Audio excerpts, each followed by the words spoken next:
Hello everyone, स्वागत है आप सभी का एक बार फिर हमारी सीए इंटरमीडिएट की ऑडिटिंग एंड एथिक्स की इस बैच में। सीए इंटर एडवांस अकाउंटिंग में हम कई सारे स्टूडेंट से मिलते हैं। ये हमारे ऑडिट का सेशन एक्चुअल में देखा जाए तो this is the session number 1। इससे पहले एक लेक्चर हमने लिया which is more of N introductory lecture.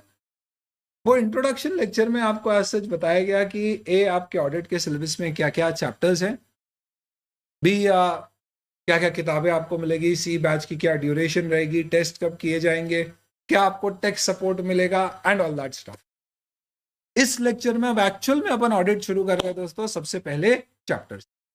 और सबसे पहला चैप्टर हमारा क्या है, तो ये देखने को हमें मिलेगा कहां पर, आपकी ब्रह्मास्त्र में। एक बार दोबारा क्विकली मैं रिपीट कर देता हूं जो जो चीजें हमने लेक्चर 1 में डिस्कस करी थी, बहुत ही ब्रीफली, और फिर अपन शुरुआत करते हैं हमारे पहले डिस्कशन की। Very introductory things. सबसे पहले इंट्रोडक्शन टू ऑडिट में मैंने एक ऑडिट की डेफिनेशन दी थी और उसको as per the study material नहीं, कंसेप्चुअली समझाया था कि ऑडिट होता है। वो लेक्चर यूट्यूब पर भी अवेलेबल है, इन केस अगर आपने वो मिस किया है तो आप उसको वहां से देख सकते हो। और उसमें हमने एक बेसिक अंडरस्टैंडिंग ली थी कि एग्जैक्टली ऑडिट होता क्या है, उसका स्कोप क्या होता है। वो सिर्फ एक बेस बिल्डिंग लेक्चर था। अल्टीमेटली डिस्कशन अपना आज से शुरू होगा, वो आप बाद में भी देखेंगे तो भी इस डिस्कशन से कोई, इनफैक्ट हमारे आज के इस सेशन से उसका कोई इंटर कनेक्शन बहुत स्ट्रांगली नहीं होगा, बट स्ट्रांगली रेकमेंड आपको देखना चाहिए। फिर हमने देखा था कि न्यू स्कीम में हमारे सिलेबस में क्या क्या टॉपिक्स है, एक बार दोबारा आपको बता देता हूं। Chapters which are there in your new course, एक कंपैरिजन ऑफ ओल्ड और न्यू का मैंने वीडियो यूट्यूब पर शेयर किया है, कुछ 19 मिनट का, जिसमें बहुत अच्छे से मैंने ये समझाया है कि ओल्ड कोर्स के क्या क्या टॉपिक थे, उनमें से न्यू कोर्स में कहाँ कहाँ चीज़ें सेम है, बदल गई है, और जो शिफ्ट हो रहे हैं और ओल्ड में पढ़ चुके हैं उन्हें कैसे शिफ्ट होना है। बट अगर आपने ओल्ड में पढ़ाई नहीं है तो आपको कुछ दिक्कत करने की जरूरत ही नहीं है। इनफैक्ट आप पूरी ये जो बैच लेंगे पूरी 100% न्यू कोर्स के अनुसार as per the ICAI new study material होगी। यानी हमारा डिस्कशन ये ऑडिटिंग एंड एथिक्स के 11 चैप्टर्स पर होगा। और आज हम चैप्टर 1 शुरू करेंगे, nature, objective and scope of audit. इन सभी चैप्टर के अंदर क्या क्या कंटेंट कवर्ड है, तो आप देखेंगे दोस्तों कि आपका जो सिलेबस होता है वो काफी कुछ स्टैंडर्ड्स ऑन ऑडिटिंग के ऊपर बेस्ड होता है। ये क्या होते हैं सर? जैसे अकाउंटिंग के स्टैंडर्ड होते हैं कि अकाउंटिंग कैसे करना है, वैसे ही ऑडिटिंग के भी स्टैंडर्ड होते हैं कि ऑडिट कैसे करना है।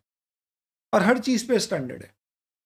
स्टार्टिंग फ्रॉम, अगर आपको ऑडिटर अपॉइंट किया है तो आपको कैसे क्लाइंट के साथ एक एंगेजमेंट लेटर साइन करना है, उसके ऊपर स्टैंडर्ड है।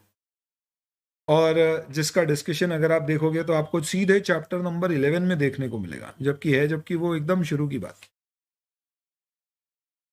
सेकेंड, अपॉइंटमेंट होने के बाद आपको ऑडिट शुरू करना है तो आप कहाँ से शुरू करोगे? पहले आप क्लाइंट की जानकारी लोगे और उसको समझोगे, फिर एक स्ट्रैटेजी बना के अपना ऑडिट प्लान बनाओगे, तो वो चैप्टर 2। फिर उसके बाद आप उसके यहाँ पे क्या क्या रिस्क है, कहाँ गड़बड़ हो सकती है, इन चीजों को समझोगे, चैप्टर 3। और फिर उसके लिए आप ऑडिट एविडेंस गैदर करोगे, जैसे कि कोर्ट में जजमेंट सुनाने के लिए एविडेंस लॉयर्स के सुनता है, देखता है, इवैल्यूएट करता है और फिर अपना जजमेंट सुनाता है। वैसे ही यहाँ पर भी ऑडिटर एविडेंसेस, वहां उसके पास कोई लॉयर नहीं है जो उसको ला के देगा, कोई व्यक्ति नहीं है, उसे खुद ही को एविडेंस ढूंढना है और उसके बेसिस पे उसको खुद ही को अपना एक जजमेंट या ओपिनियन या रिपोर्ट बनानी। तो वो खुद एविडेंस इकट्ठे करता है कि भाई फाइनेंशियल स्टेटमेंट में जो बातें बताई गई है वो सब सही है या नहीं है। और अगर उसे लगता है सब कुछ सही है तो फिर उसके आधार पे वो अपनी एक रिपोर्ट दे।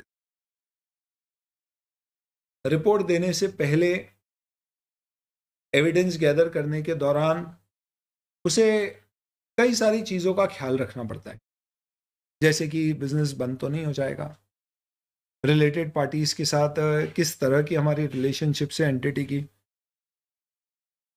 हमारी कंपनी में कहीं कुछ खामियां तो नहीं मिली है, इंटरनल कंट्रोल्स वगैरह की, वीकनेसेस वगैरह। तो ये सब चीज़ों का भी हमें एक्स्ट्रा ख्याल रखना होता है before we give the report which is completion and review. और ऑडिटर को सब चीज़ों का नोट बना के रखना पड़ता है एक वर्किंग पेपर फाइल में, ताकि कल दिन उसके ऊपर अगर कोई सवाल उठाए कि भैया तुमने ये चेक किया था तो कैसे चेक किया था। क्योंकि होगा, कोई भी कंपनी में अगर फ्रॉड निकल के आएंगे, जैसे कि बायजूस के ऊपर आज इतनी सारी सवाल खड़े किए जा रहे हैं कि भैया इन्होंने फेमा का वायलेशन किया, इन्होंने पैसे का गबन किया, अकाउंटिंग का गबन किया। तो डेलॉयट इनके ऑडिटर थे जिन्होंने रिजाइन कर दिया। नहीं करते और रिपोर्ट देते तो उनके ऊपर सवाल खड़े किए जाते। आज उसकी जगह बीडीओ को ऑडिटर अपॉइंट किया है। तो बीडीओ जो ऑडिट फर्म है, सीए फर्म है, वो जब ऑडिट करेगा बाद में अगर बायजूस के फाइनेंशियल स्टेटमेंट पे कुछ सवाल खड़े रहे तो बीडीओ से पूछे जाएंगे। तो उसके पास अपने वर्किंग पेपर क्या होता है, जो आपकी फाइल होती है जिसमें आपने जो जो चेक किया उसके सबूत होते हैं, आपको उससे प्रेजेंट करना पड़ेगा कि भैया देखो हमने सब चेक किया और हमारे हिसाब से हमने जो रिपोर्ट किया वो सही। तो ये होता है आपका डॉक्यूमेंट। तो ये जितने भी मैंने चैप्टर आपके सामने टिक किए ना दोस्तों, ये सारे टिक किए हुए चैप्टर ऑडिट के स्टैंडर्ड्स होते हैं उनके ऊपर बेस्ड है। इसे कहते हैं standards on auditing based chapter. और आप देखना, इस कारण से मैंने आपके लिए एक इंडेक्स बनाया है जिसमें मैंने आपको यह भी बता दिया कि इन सभी चैप्टर में कौन कौन से स्टैंडर्ड्स इंस्टीट्यूट ने कवर किए। आज शुरुआत कर रहे हैं तो आपको बहुत अच्छे से ये चीज शायद एकदम रिलेट नहीं करेगी कि यार ये सर क्या बता रहे, बट ये जो आपका पहला फाइल है ये आपको बहुत काम आएगी दोस्तों जब अपनी बैच कंप्लीट होगी और जब आप रिवीजन पे जाओगे। जो थोड़ा बहुत भी ऑडिट समझते हैं वो इसे समझेंगे इसका इंपॉर्टेंट। कारण क्या है, इंस्टीट्यूट आपको आपके एग्जाम से पहले एक नोटिफिकेशन के द्वारा बताता है कि भाई सीए इंटरमीडिएट के स्टेज पर इतने सारे स्टैंडर्ड ऑन ऑडिटिंग, जैसे एस होते हैं ना, एस 1 2 3, वैसे ही स्टैंडर्ड ऑन ऑडिटिंग होते हैं। उसमें कोड लगते हैं 200 210 220 ऐसे होते हैं वो कोड्स होते हैं, अपन समझेंगे। तो वो बताएगा कि आपके कोर्स में ये सारे स्टैंडर्ड्स हैं। हम बोलोगे अरे स्टैंडर्ड, हमने जो चैप्टर देखे उसमें तो कहीं स्टैंडर्ड दिख ही नहीं रहे। तो वो सब स्टैंडर्ड के ऊपर बेस्ड चैप्टर बनाए, यानी आपका जो पूरा सिलेबस है उसके इतने सारे आपके चैप्टर्स किसके ऊपर बेस्ड है, स्टैंडर्ड। तो सर हमें क्या स्टैंडर्ड पढ़ना है या चैप्टर? कुछ नहीं, अब तुम्हें इंटर में सिर्फ ये चैप्टर पढ़ना है, क्योंकि इंस्टीट्यूट ने नया मटेरियल इतना अच्छा बनाया है, इतना सिस्टमैटिक बनाया है कि स्टैंडर्ड का सारा रेलेवेंट कंटेंट बहुत ही अच्छे सीक्वेंस में कवर कर दिया है। हाँ, सीक्वेंस में नॉट भी चैप्टर 1 2 3 ऐसे नहीं पढ़ पाएंगे अपन, क्योंकि बीच में कुछ दूसरे चैप्टर्स हैं। तो हम चैप्टर अपने हिसाब से पिक करेंगे। पहले हम चैप्टर 1 लेंगे, फिर 11 लेंगे। उसका रीजन मैंने आपको अभी समझाया, वो आपको परेशान नहीं होना है। बट 100% आप आईसीआई का स्टडी मटेरियल फॉलो करके पूरी तैयारी कर सकते हैं। पास्ट में भी एग्जाम के क्वेश्चन आईसीआई के स्टडी मटेरियल से बाहर नहीं आते। एक और छोटी सी चीज, इन चैप्टर में क्या सिर्फ स्टैंडर्ड का ही कंटेंट कवर्ड है? नहीं, और भी दूसरी थ्योरी दी जाती है। जैसे कि चैप्टर 1 में बहुत सारी थ्योरी मिलेगी, जैसे बेनिफिट्स ऑफ ऑडिटिंग। ये स्टैंडर्ड में कवर नहीं होते पर इंस्टीट्यूट अलग से देता है। जैसे आप बिजनेस स्टडीज में नहीं पढ़ते थे भाई प्लानिंग के क्या बेनिफिट है, ऐसे कुछ थ्योरी कंटेंट है, वो सब चैप्टर 1 में कवर्ड है। तो मैंने आपको एक छोटी सी मैपिंग दे दी है, ये सब आपको मिलेगा। कैसे मिलेगा? आपको एक गूगल ड्राइव का लिंक शेयर किया हुआ है, उसमें जितनी चीजें मैं यहाँ पे आपको दिखा रहा हूँ ये सब आपको लेक्चर वाइज मिल जाएंगे। तो जो हमारा पहला लेक्चर था उसे हम इंट्रोडक्टरी लेक्चर कहते हैं, और ये हमारा रियल में फर्स्ट लेक्चर है, वो जो यूट्यूब पर है, जिसमें सिर्फ बताया है कि बेसिक ऑडिट क्या होता है और आपके सिलेबस के बारे में, बैच के बारे में। यहाँ से अपन चैप्टर 1 शुरू करेंगे, ये अपना कंटेंट स्टार्ट होगा यहाँ से। तो ये आपके लिए एक रेफरेंस पॉइंट हो जाएगा दोस्तों। और इसी बैकग्राउंड के साथ अब अपन शुरुआत करते हैं। किससे? We will start with our very first chapter. ये सब हम ब्रह्मास्त्र से कवर कर रहे हैं। आपके पास ब्रह्मास्त्र आ जाएगी इन सम टाइम, तब तक के लिए आपको इसकी पीडीएफ दी जाएगी, आप इसके प्रिंट आउट निकाल के साइड में नोटिंग कर दी। जब मेन बुक आएगी तो दोबारा थोड़ी सी नोटिंग करना पड़ेगी, अच्छा उस बहाने रिवीजन हो जाएगा। Blessing in disguise. आप चाहते हैं अदरवाइज आईसीआई के स्टडी मटेरियल से कवर करना, तो दोस्तों जी हाँ, ये मेरा वचन है, और अपना वचन ही, शासन तो नहीं है लेकिन ये प्रशासन है मैनेजमेंट अपना ऐसा दोस्तों कि पूरा ईसीआई का स्टडी मटेरियल ही ब्रह्मास्त्र है। इनफैक्ट जैसे जैसे अपन चैप्टर कवर करेंगे क्लास में, वैसे ही आईसीआई का स्टडी मटेरियल भी ओपन करूंगा, और मैं आपको डेली बेसिस पे जो अपन ने यहाँ पे कवर किया आईसीआई के स्टडी मटेरियल में कहा है वो दूंगा। और आप ये समझ लीजिए कि एक इंपॉर्टेंट फुल स्टॉप कॉमा भी आईसीआई के स्टडी मटेरियल का हमारे मटेरियल में कवर नहीं हो, ऐसा नहीं होगा।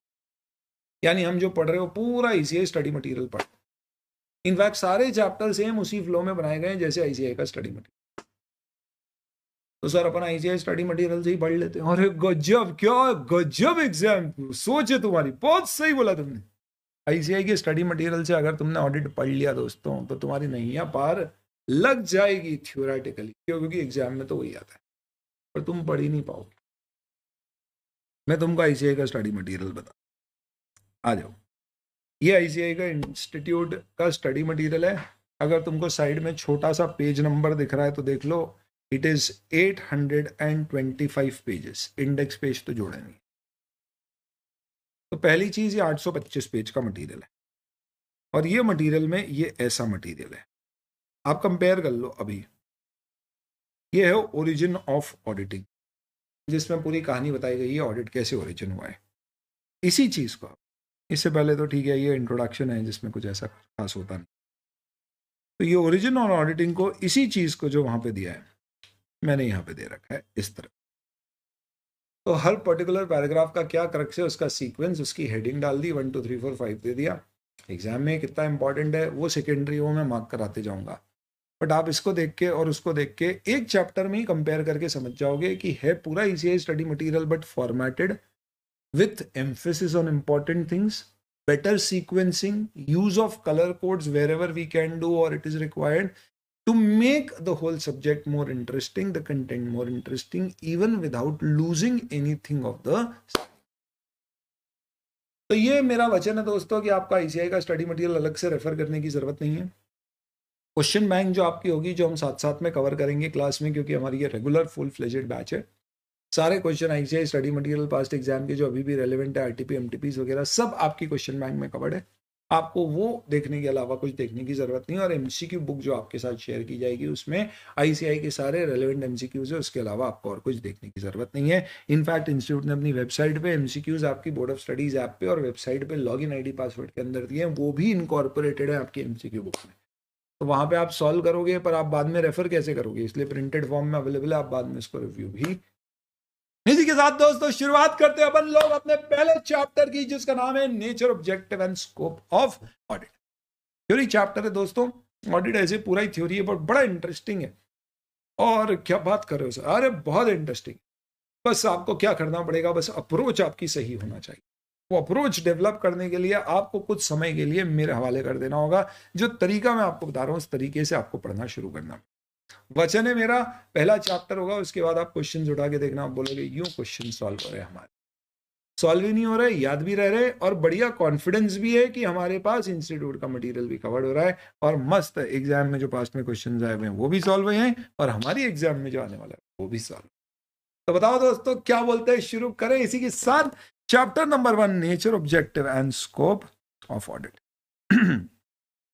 सबसे पहले इन्होंने ओरिजिन दिया है ऑडिटिंग का, नॉट रियली वेरी इंपॉर्टेंट, एक बैकग्राउंड बनाने के उद्देश्य से कि भाई ऑडिट शुरू कहां से हुआ। सबसे पहले इन्होंने कहा कि हमें भारत में चाणक्य के, कौटिल्य के द्वारा दिए गए अर्थशास्त्र, इकोनॉमिक्स के अंतर्गत ऑडिट के कुछ कंटेंट देखने को मिले।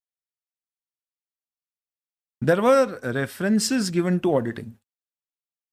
बात की गई थी कि भैया राज्य को साल में अपने बही खाते एक बार फाइनल करना चाहिए, अकाउंटिंग ईयर का कंसेप्ट उन्होंने इंट्रोड्यूस किया। बताया कि हर साल के खाते हर साल क्लोज होना चाहिए, और इसका एक व्यक्ति के द्वारा निरीक्षण, क्रॉस चेक, ऑडिट कराया जाना चाहिए। ऐसा करा लेने से किसी प्रकार के अगर कहीं कोई मिसस्टेटमेंट फाइनेंशियल स्टेटमेंट में due to abuse of power हुए तो वो तो पता। इसी के साथ दोस्तों एक पहली टर्म आपके सामने आ गई, विच इज मिसस्टेट। अगर आपने ऑडिट की अपनी एक सेपरेट कॉपी बना ली है दोस्तों, बहुत अच्छी बात है। नहीं बनाई है तो मेरी आपसे गुजारिश है कि आप कृपा करके बना लीजिए।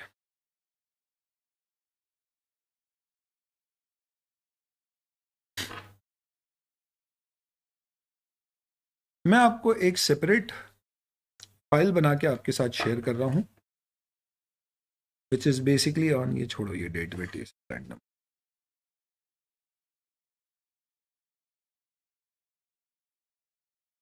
important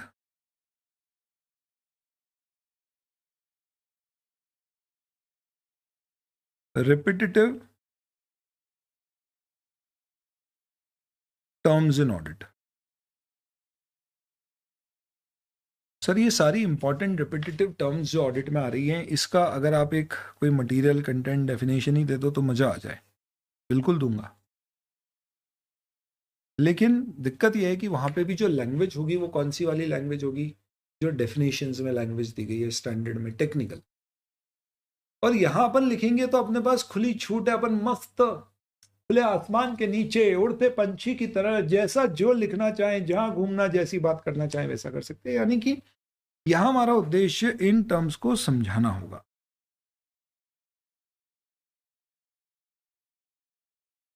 भूल के भी ये मत सोचना कि ये टर्म समझाने का उद्देश्य मेरा क्या है, आप एग्जाम में इन्हें कोट कर पाओ, नहीं, क्रैश करने। कभी भी आप पढ़ोगे ना तो ऑडिट में आप यूं समझ लो दोस्तों, ऐसा बोलते, किसी ने एक शोध किया, रिसर्च करी, तो उन्होंने कहा कि 500 ऐसे वर्ड है जिसमें 70% कन्वर्सेशन कवर हो जाते हैं अंग्रेजी में। इंग्लिश के 500 वर्ड्स आप ले लीजिए, 70% कन्वर्सेशन उन 500 वर्ड से आमतौर पे जो लोग करते हैं पूरे हो जाते हैं। और कुछ 900,000 वर्ड्स अगर ले ले तो उसमें 90% कन्वर्सेशन कवर हो जाते हैं। इसे डिक्शनरी में आपको हजारों लाखों वर्ड्स मिलेंगे, बट यही रिपीटेटिवली यूज। तो आप यूं समझ लो यहां पर भी हम ऐसी कुछ 20-25 टर्म जो आपको हर जगह देखने को मिलेगी उसकी एक नोटिंग कर लेंगे, ताकि आप कभी भी पढ़ो और आपके मन में वापस से डाउट आए तो आप ये टर्म एक बार देख लेना, इसके रेफरेंस देख लेना। आप यूं समझ लो दोस्तों, आप ऐसे ऑडिट की टर्म्स पढ़ोगे, ऐसे कंटेंट, टेक्निकल लैंग्वेज और जार्गन पढ़ोगे ही नहीं, एग्जाम में लिख पाओगे कि आपको उसका मीनिंग फील करने को मिलेगा। मिसस्टेटमेंट का मतलब क्या होता है? जैसा नाम वैसा काम। मिसस्टेटमेंट यानी कोई गलत चीज स्टेट कर दी गई, मिसस्टेटमेंट। तो मिसस्टेटमेंट का मतलब क्या होता है? It simply means an incorrect or an inadequate statement in financial statements. हमारा सब कुछ, एक ऑडिटर का सारा वास्ता किससे है? हम किसका ऑडिट कर रहे हैं? हम ये कोई ऑडिट नहीं कर रहे कि भैया इंडियन क्रिकेट टीम ने क्रिकेट ढंग से खेला या नहीं। ऑडिट मतलब क्रॉस चेक करना और कुछ। तो क्रॉस चेक कोई भी चीज होती है, सड़क बनी तो उसका भी ऑडिट होता है कि भैया सड़क जैसी बोली गई थी वैसी बनी कि नहीं। फ्लाईओवर बना, उसका भी ऑडिट होता है कि ये इंजीनियरिंग इसकी वैसी हुई है जैसी बताई गई थी। हम सिर्फ किसका ऑडिट कर रहे हैं? Balance sheet, P&L, financial statement. उर्फ सिंपल सी बात करें जो अपन समझते हैं कि भैया किसी कंपनी के बही खाते फाइनेंशियल उसने बनाया, उसको क्रॉस चेक कर ऑडिट। भाई ऐसे KBC भी अपना ऑडिट कराता है कि क्या हम निष्पक्ष रूप से जो भी हमारे पास आवेदन आ रहे हैं उनका सिलेक्शन कर रहे हैं। ऐसा तो नहीं अमित भाई अपने कोई जान पहचान के व्यक्ति का ही क्या कर रहे हैं, सिलेक्शन कर रहे हैं। तो ये भी ऑडिट हो सकता है। ऐसे जमाने भर के कुछ भी हो सकते हैं। कोई भी चीज क्रॉस चेक कराना है एक व्यक्ति के द्वारा जो खुद उसका भागीदार नहीं है। Somebody who is not a part of something, when checking anything and giving his opinion report that yes, this was done correctly, there was no kind of मिली भगत इन्वॉल्व, मिसस्टेटमेंट, रॉन्ग टेंशंस, तो ये भी audit है। पर हम financial statements के audit की बात करें, बैलेंस शीट, P&L। तो अगर आपके फाइनेंशियल स्टेटमेंट में कहीं कोई चीज गलत लिखी है या जो बताना चाहिए था पर्याप्त नहीं बताया है, ओमिट किए, तो उसे मिसस्टेटमेंट कहते हैं। ये हो सकता है आपका मैनेजमेंट नोइंगली दे तो इसे फ्रॉड कहते हैं। हो सकता है अनजाने में हो गया हो तो उसे एरर कहते हैं। मिसस्टेटमेंट किससे रिलेटेड हो सकता है? It can be related to classification, measurement,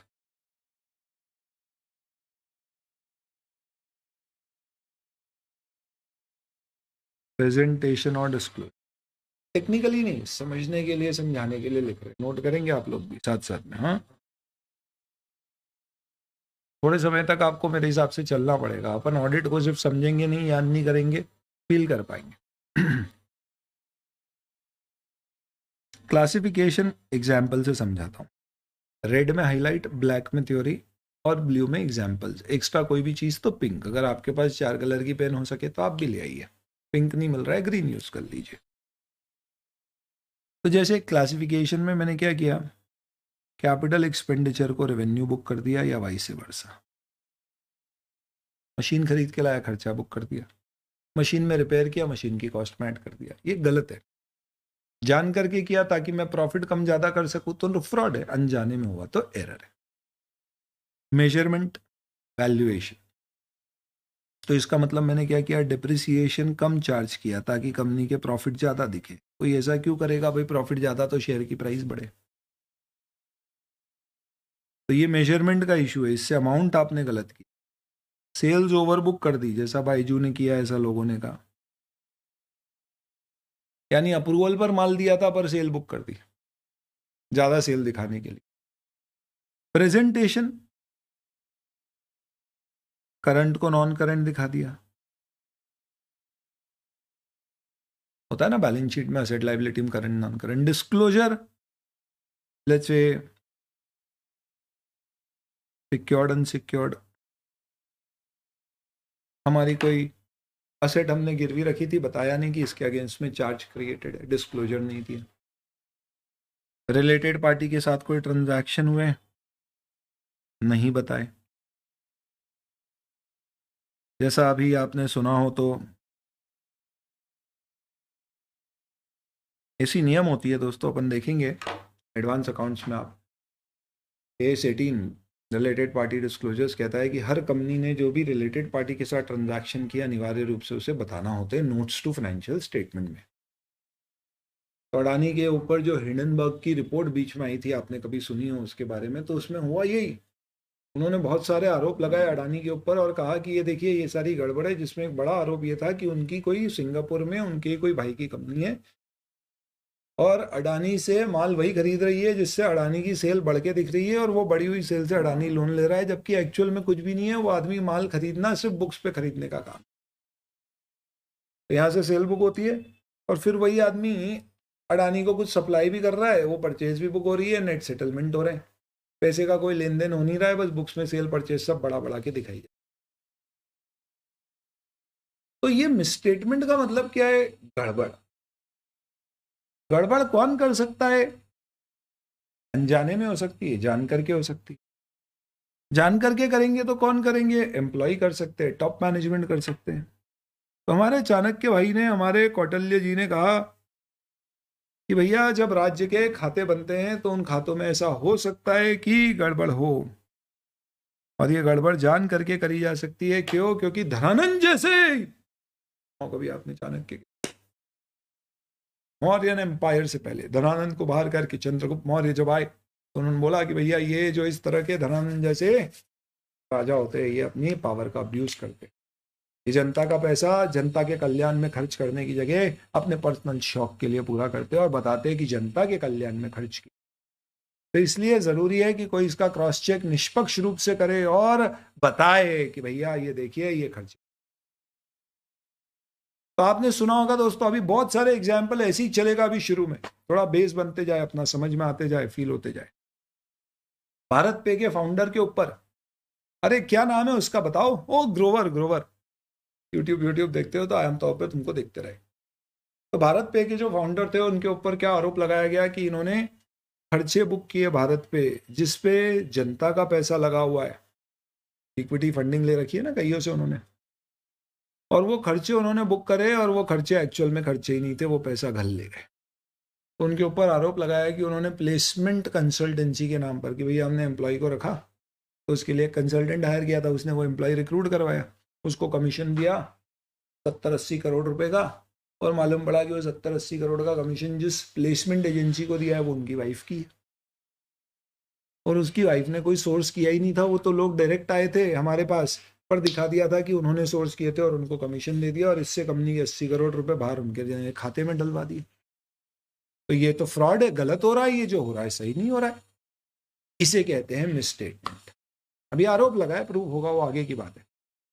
तो अगर ऑडिट हुआ और ऑडिटर ने ये चीज़ चेक करी तो वो रिपोर्ट करेगा कि भैया ये चीज़ हमने पाई। तो सर क्या ऑडिटर ऐसे सारे फ्रॉड्स पता कर लेता है? अभी तो पार्टी शुरू हुई है बेटा, अभी शुरुआत हुई। धीरे धीरे हौले हौले ये डिस्कशन आगे बढ़ेगा, तब आप और समझते जाएंगे ऑडिटर कितने तक के फ्रॉड्स ढूंढ पाते। Excuse me. फिर उसके बाद तो भाई ये तो 4th सेंचुरी बिफोर क्राइस्ट की बात थी, बहुत पुरानी बात। उसके बाद medieval times which is your 12th to 16th century, इस दौरान ऑडिट शब्द का ओरिजिन हुआ। तब क्या होता था, ये शब्द आया एक लैटिन वर्ड ऑडियर से, जिसका मतलब होता है to hear. Auditor used to hear the accounts, read out to them to check that employees were not careless and negligent. इसमें क्या होता था, एक व्यक्ति को बिठा दिया जाता था और उसको बोलते थे सारे खर्चे एक आदमी आएगा और वो सारे पढ़ेगा, और आप सुन के उसमें कोई भी खर्चे पे आपको डाउट हो रहा है तो आप पूछिए और पूछ कर बताइए। Okay, noted. और आपको लगता है डाउट है तो उस पर क्वेश्चन रेज करिए। तो इसलिए सुनते थे और उसके आधार पे हम बोलते थे कि भैया ये चेक करो, ये गड़बड़ तो नहीं है, ऐसा पता करते थे कागड़। तो सुनकर आइडेंटिफाई किया जाता था। दैट वाज टू हियर, ऑडियर, ऑडिट, ये शब्द का जन्म। पर ये सब काम कहाँ तक ठीक थे, बस ज्यादा जब कुछ कॉम्प्लिकेशन नहीं थे। पर दोस्तों फिर यूरोप में हुआ इंडस्ट्रियल रिवॉल्यूशन शुरू। ये 1867 से आपका शुरू हुआ और फिर ये 20th सेंचुरी तक चलता रहा। इंडस्ट्रियल रिवॉल्यूशन मतलब कुछ भी नहीं है, मास स्केल पर प्रोडक्ट बना के जनता के लिए बनाना शुरू किया। अब आप एक चीज समझो, ऐसे केस में अभी तक क्या हो रहा था, ये राज्य है तो राज्य में मंत्री है, वो सब देख रहे हैं राज्य। पर यहाँ पे अब क्या हो रहा है, ऐसा नहीं है, इट इज डिस्ट्रीब्यूटेड, हर कोई माल बना रहा है और जनता के लिए बना रहा है और खूब सारा माल खरीदा जा रहा है, बेचा जा रहा है। तो जरूरत पड़ी प्रॉपर अकाउंट्स बनाने की और उनकी प्रॉपर चेकिंग कराने। तो क्योंकि ट्रेड बहुत बढ़ गया और शुरुआत यूरोप से हुई, इसके लिए ज़रूरत पड़ने लगी कि भैया हम अपॉइंट करें किसी व्यक्ति को जो चेक करे कि जो मैनेजमेंट बोल रहा है वो सही है या नहीं। मैनेजमेंट जिम्मेदार होता है किसके लिए, फाइनेंशियल स्टेटमेंट बनाने के लिए। एक चीज़ ध्यान रखना हमेशा, ऑडिटर कौन है, जो क्रॉस चेक कर रहा है। वो खुद बना नहीं रहा है, हम बनाने वाले नहीं है, हम सिर्फ क्या करते हैं, क्रॉस चेक करते हैं। मतलब क्या है, मतलब इसका ये है कि भारत पे ने अपने फाइनेंशियल स्टेटमेंट बना दिए, फिर ऑडिटर को बुलाया और उस ऑडिटर को फिर बोला कि भैया चेक कर सब सही है या नहीं, उसको गलती मिली तो उसने रिपोर्ट।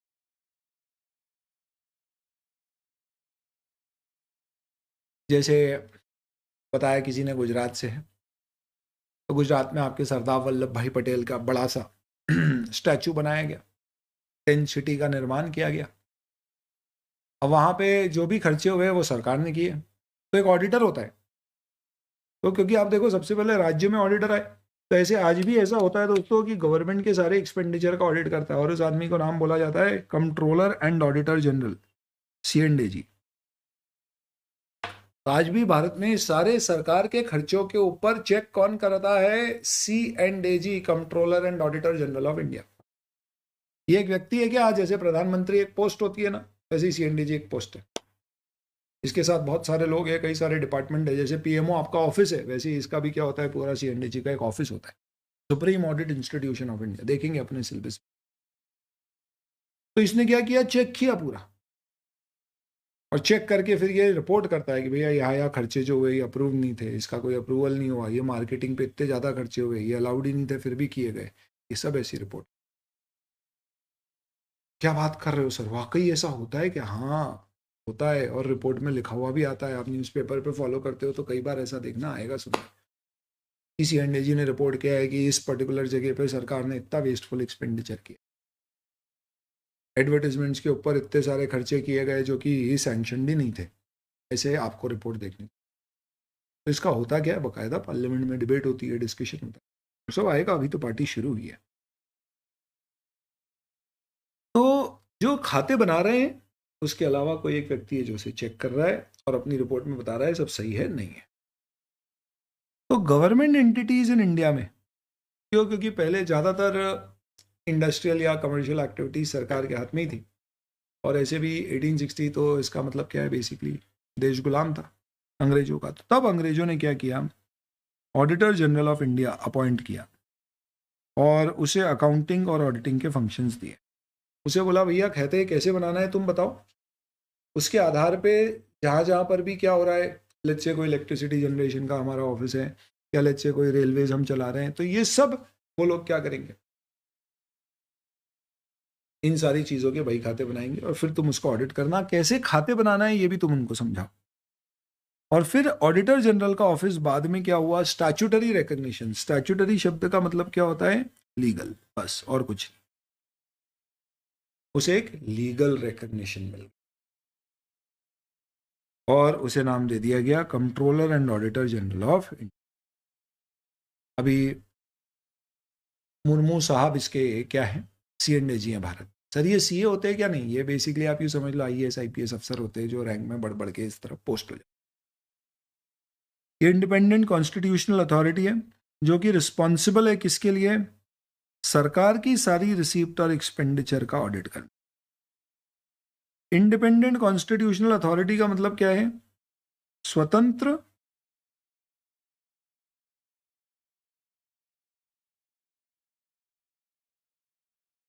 कॉन्स्टिट्यूशनल यानी कि संवैधानिक,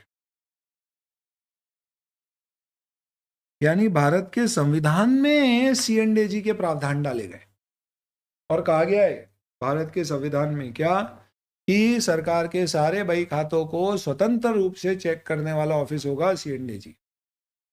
तो कल दिन अगर मोदी जी CNAG को बोले सुन CNAG ये वाला एरिया चेक मत कर, तो CNAG बोलेगा मोदी जी हम आपकी पूरी इज्जत करते हैं लेकिन क्षमा करें, आपका हमारे ऊपर किसी प्रकार का कोई जोर नहीं चले।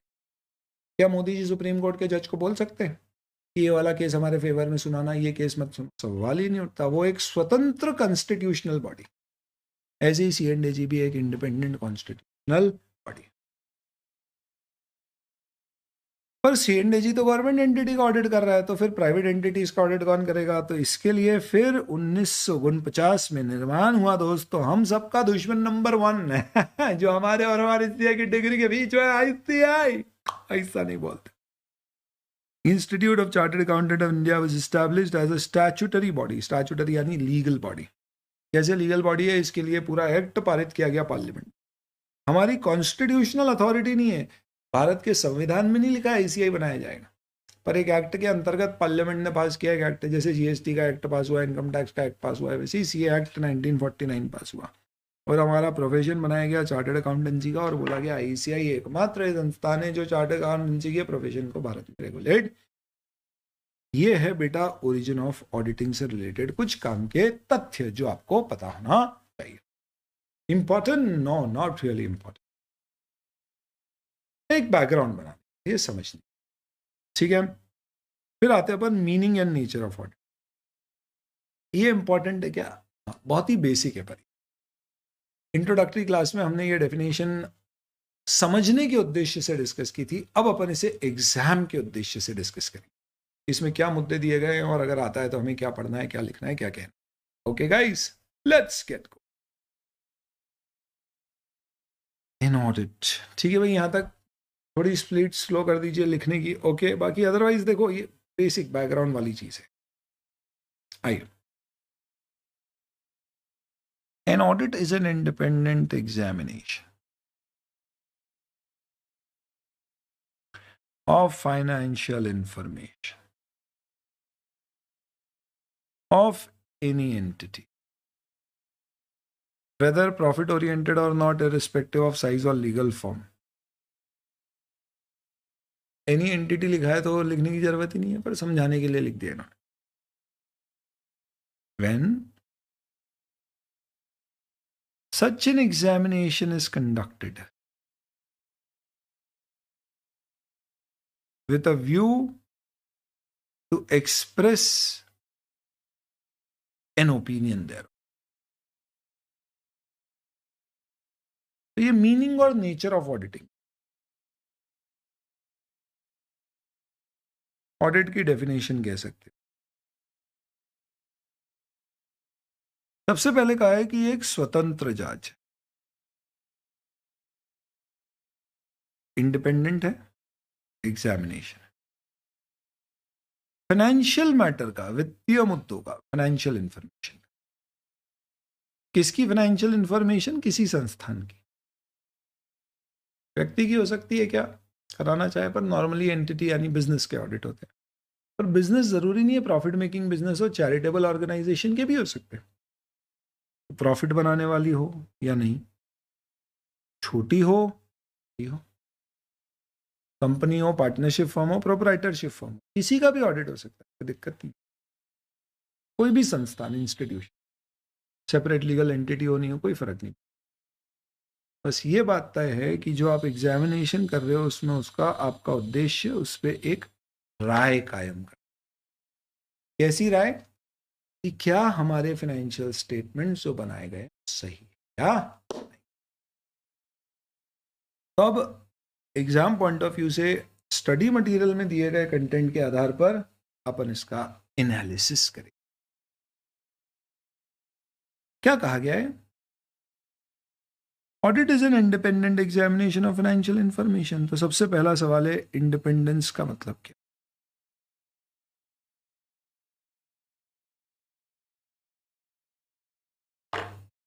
इंडिपेंडेंस, स्वतंत्र, बताइए।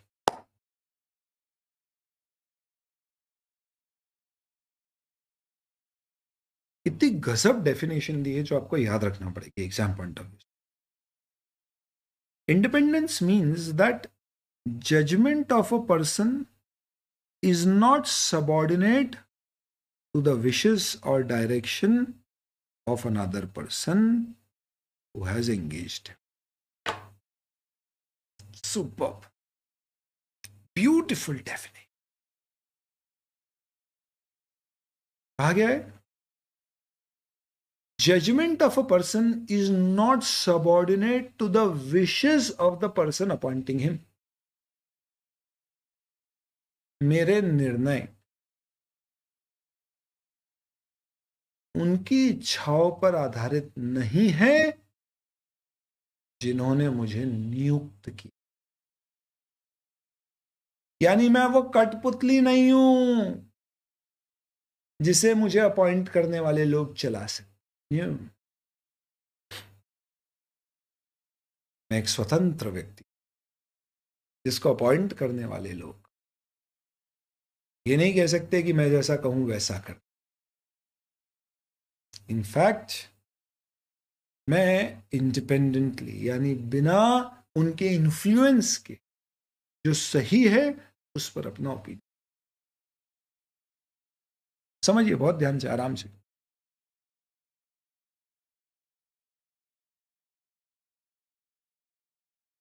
ऑडिट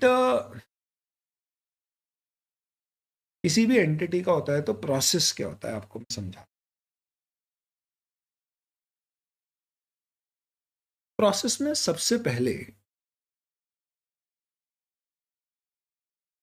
फाइनेंशियल स्टेटमेंट बनाए जाते हैं, बैलेंस शीट, P&L। और इस बैलेंस शीट, P&L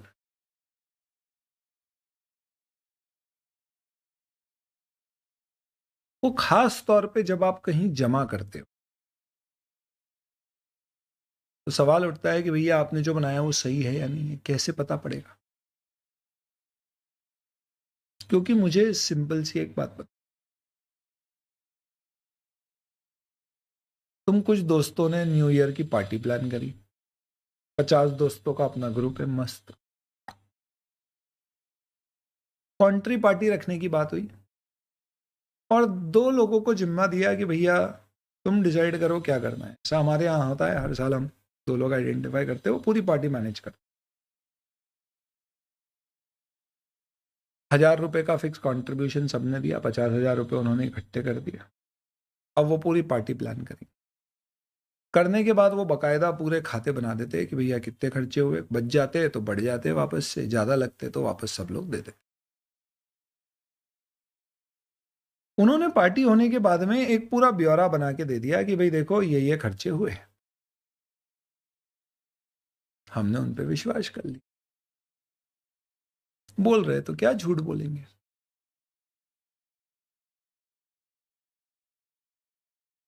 पर यही बताइए दोस्तों कि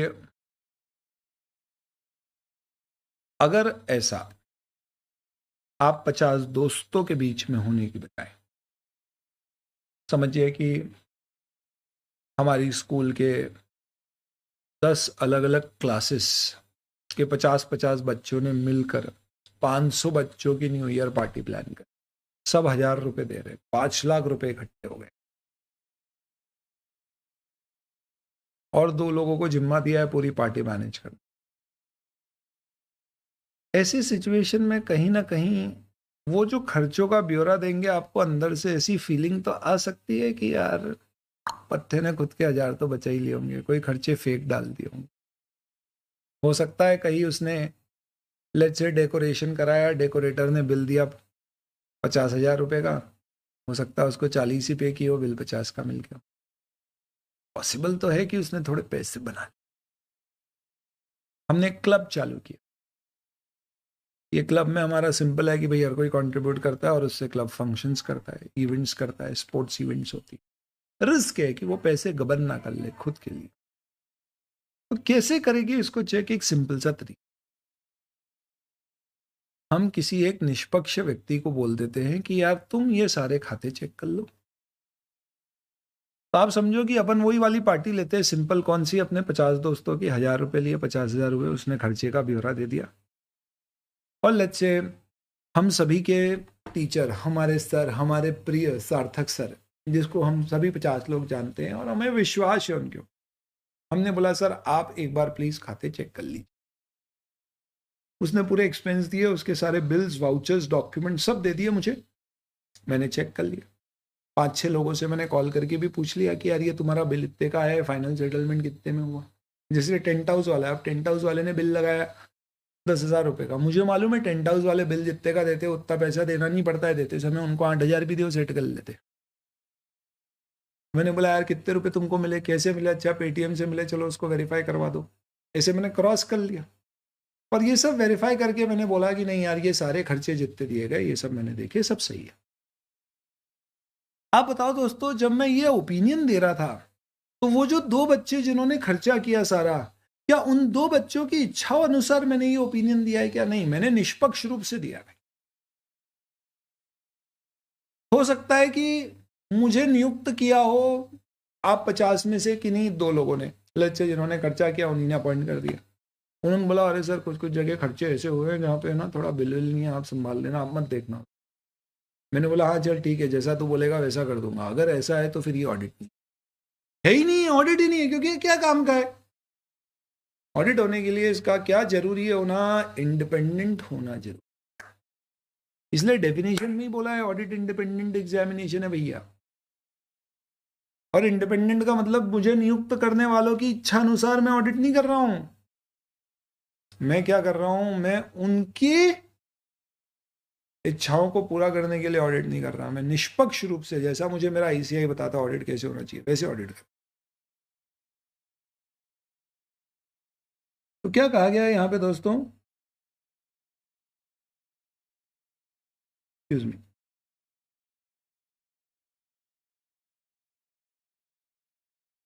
when the judgment of a person is not subordinate, यानी कि influenced by the wishes or the directions of another person who might have engaged him, it is an independent audit.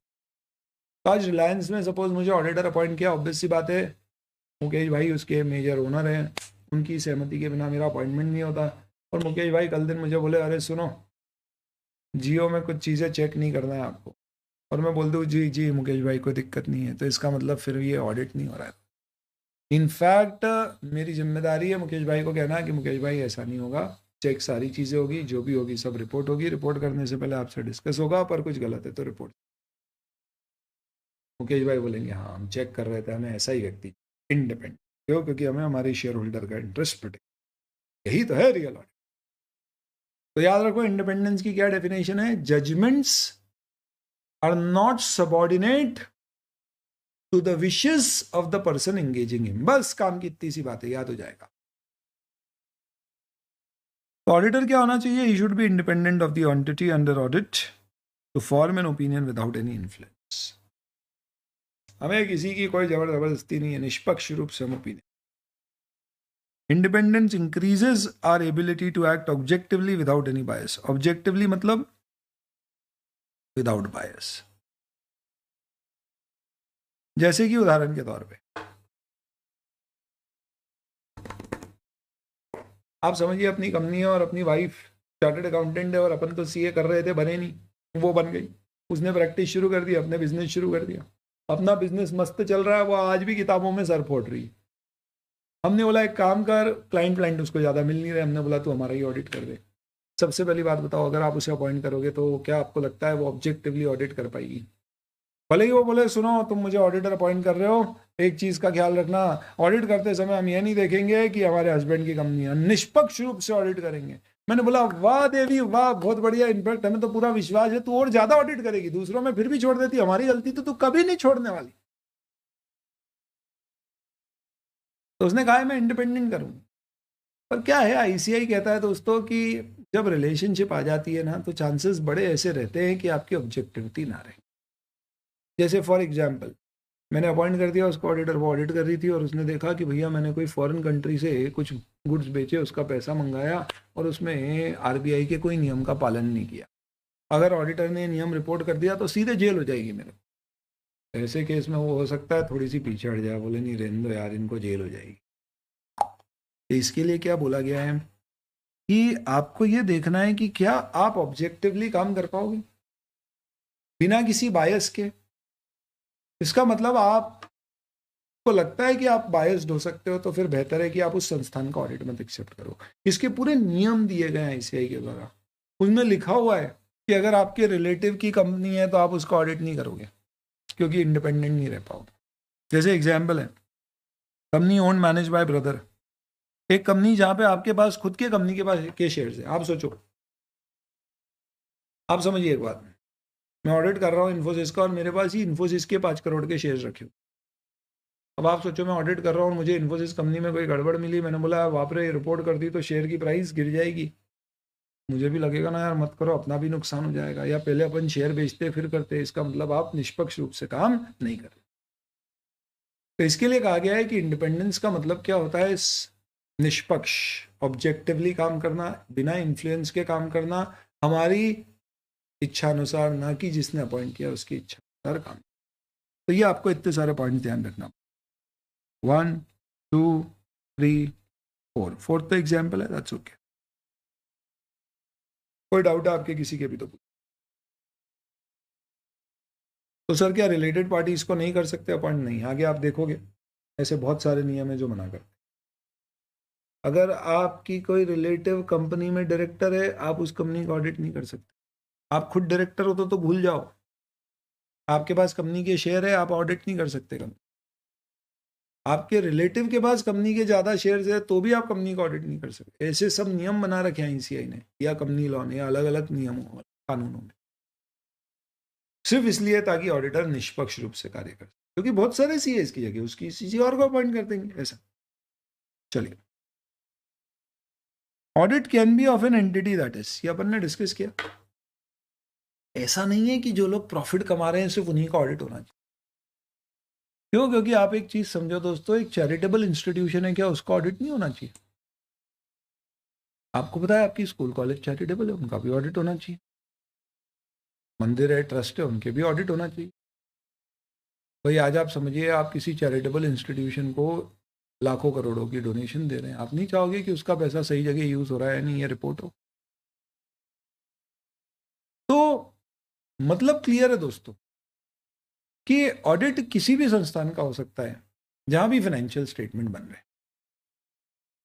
क्या सिर्फ company में ही ऑडिट कराना चाहिए क्या, क्योंकि वो सेपरेट लीगल एंटिटी है? क्यों? ऐसा एक बात बताओ, 2 लोगों की पार्टनरशिप फर्म है, क्या उसका ऑडिट नहीं होना चाहिए? हो सकता है उसमें 10 पार्टनर हो, वर्किंग 2, 8 स्लीपिंग हो. वो चाहेंगे भैया ऑडिट और चेक करे कि भैया वर्किंग पार्टनर ने गलत खाते तो नहीं बना दिए, झूठ तो नहीं बोल रहे हमको. ऐसा तो नहीं है खर्चे खुद के कर रहे हैं पर्सनल और उसे बिजनेस एक्सपेंस दिखा रहे हैं और मजे से खुद अपने खर्चे वहां से करवा रहे हैं। ऑडिटर आए, चेक करे और बताए सही प्रॉफिट है या नहीं, ताकि हमें हमारा शेयर सही मिल रहा है या नहीं। तो सर प्रोपराइटर क्यों ऑडिट कराएगा? हाँ, प्रोपराइटर भी ऑडिट करा सकता है, क्योंकि ऑडिट में फ्रॉड ही थोड़ी ना निकलते, एरर्स भी हो सकती है, एम्प्लॉय के फ्रॉड भी निकल सकते। तो इसके लिए बोला है भाई देखो, कोई भी लीगल स्ट्रक्चर हो एंटिटी का, प्रोपराइटरशिप कंसर्न यानी एक इंडिविजुअल अपने नाम से कोई काम कर रहे हैं, partnership, limited liability partnership, private company, public company, society, trust, government entity, किसी का भी ऑडिट हो सकता है। आपको मालूम है इनकम टैक्स डिपार्टमेंट का भी ऑडिट होता है। क्या बात कर रहे हैं? हाँ, C&AG करता है, छोटा बड़ा बहुत बड़ा कुछ भी, बिजनेस हो नॉन प्रॉफिट हो, किसी का भी ऑडिट हो सकता है। ये सब के ऊपर क्वेश्चन आते हैं। क्या बात कर रहे हैं? हाँ, MCQ भी आ सकते हैं और 2-2 मार्क के क्वेश्चन आते हैं। अभी थोड़ा पढ़ ले, फिर अपन जब क्वेश्चन आंसर्स देखेंगे तो आपको आइडिया लगे। बढ़िया, कोई दिक्कत नहीं है, मस्त चल रहा है, कोई प्रॉब्लम। किसी ने एक सवाल पूछा है, देखते लेट्स सी द सवाल।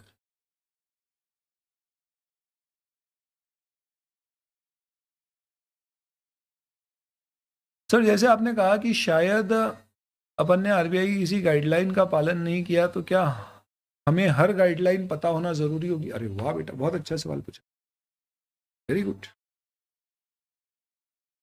क्या ऑडिटर सर्वगुण संपन्न, सारे ज्ञान का धारी, केवल ज्ञानी, श्री श्री श्री 1008 चार्टेड अकाउंटेंट होना चाहिए? तो CA फाइनल में आप ये पढ़ोगे, आपके इंटर में कोर्स में नहीं है, एक स्टैंडर्ड बनाया गया है 250 नंबर का। आपको याद हो पहले लेक्चर आप देखोगे तो उसमें मैंने एक एग्जाम्पल लिया था छोटू का, कि हम एक कंपनी में ऑडिट करने गए, वहां चाइल्ड लेबर हो रहा था। अब हो सकता है ऑडिटर को पता ही नहीं हो चाइल्ड लेबर क्या होता है, क्या पता। तो सवाल ये उठता है कि यार ऐसे कई सारे कानून हैं जिनका उल्लंघन हो सकता है, पर क्या ऑडिटर को सबकी जानकारी होना चाहिए? नहीं, ऐसा डिफाइंड है कि ऑडिटर को उन कानूनों का पालन चेक करना है जो फाइनेंशियल स्टेटमेंट को सीधी तरह से अफेक्ट, जैसे कि इनकम टैक्स, जैसे कि GST, जैसे कि PF ESI, जो एम्प्लॉय की तनख्वाह और इसलिए आपके सैलरी के खर्चे को अफेक्ट कर। जैसे कंपनीज एक्ट में आपको पता होगा शेड्यूल 3 होता है जिसमें बैलेंस शीट P&L का फॉर्मेट होता है, तो कंपनीज एक्ट के शेड्यूल 3 का आपको ज्ञात होना चाहिए, क्योंकि उससे बैलेंस शीट बनती है। पर एनवायरमेंटल लॉस, प्रदूषण के नियम, RBI के कोई ऐसे नियम जो फाइनेंशियल स्टेटमेंट से रिलेटेड डायरेक्ट नहीं है, दूसरे नॉर्म से रिलेटेड है, उनका ज्ञान नहीं भी होगा तो। पर ये इतना आसान नहीं है, विस्तार में इसके ऊपर स्टैंडर्ड। तो बहुत अच्छा सवाल पूछा यश तुम।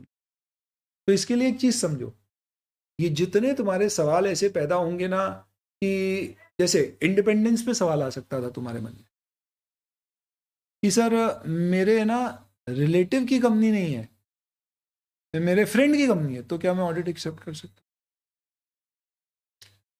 सर हमारी रिलेटिव मतलब वो जो कंपनी जिसने हमें ऑडिटर अपॉइंट किया है ना, वो हमारी फियांसी की, अभी शादी नहीं हुई है, या सर हम लिव इन में हैं उसके साथ, पर अभी लीगली हमने कोई ऐसे शादी नहीं की, कर सकते? मन में ऐसे बहुत सारे सवाल आ सकते हैं, कुछ तुम पूछ नहीं रहे हो लिहाज करके। तो ये सबके ऊपर इंस्टीट्यूट के नियम है, CA इंस्टीट्यूट ने सारी चीजों पे गाइडलाइन दे रखी। क्या बात कर रहे हो? हाँ, तो ऐसा नहीं ये पढ़ लिया तो खत्म हो गया, ये तो सिर्फ डेफिनेशन है बेटा, अभी तो शुरुआत हो रही है। इसके बाद ऊपर, इसके ऊपर सब पे बहुत सारे डिस्कशन। चैप्टर 11 में बात की गई है इंडिपेंडेंस, एथिक्स, इन सब की। फाइनल में जाओगे तो और ज्यादा विस्तार में डिस्कस। ऐसा आया, समझ में आया? आगे बढ़ो।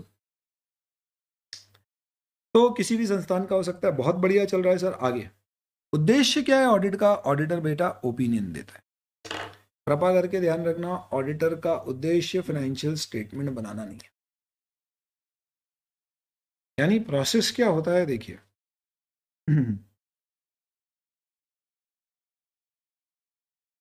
बार बार मैनेजमेंट शब्द आपके सामने आएगा। मैनेजमेंट का मतलब ऑडिटर के पर्सपेक्टिव में, in our subject of audit, management का मतलब क्या है? It simply means authorities who are responsible for preparing and publishing, presenting बोलते हैं। financial state and also managing the affairs of the company.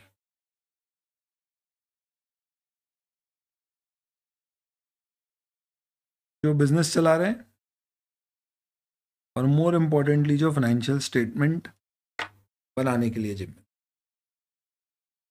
तो कभी भी ऐसा नहीं हो सकता कि अपन ऑडिटर को बोले कि सुन तू चेक करेगा बताएगा गलत है, इससे अच्छा तू ही बना दे, तू ही बना दे। ये तो वैसी बात हो गई कि भैया आईसीआई ने बोला तुम एग्जाम दो और अगर तुमने एग्जाम में अच्छे मार्क्स स्कोर किए तो तुम पास। हमने बोला ऐसा है तो तुम ही दे दो, किताब भी तुम दे रहे हो, मॉक टेस्ट भी तुम दे रहे हो, आजकल तो लेक्चर्स भी देता है इंस्टीट्यूट, सभी दे रहे हो तो पेपर भी तुम ही दे दो।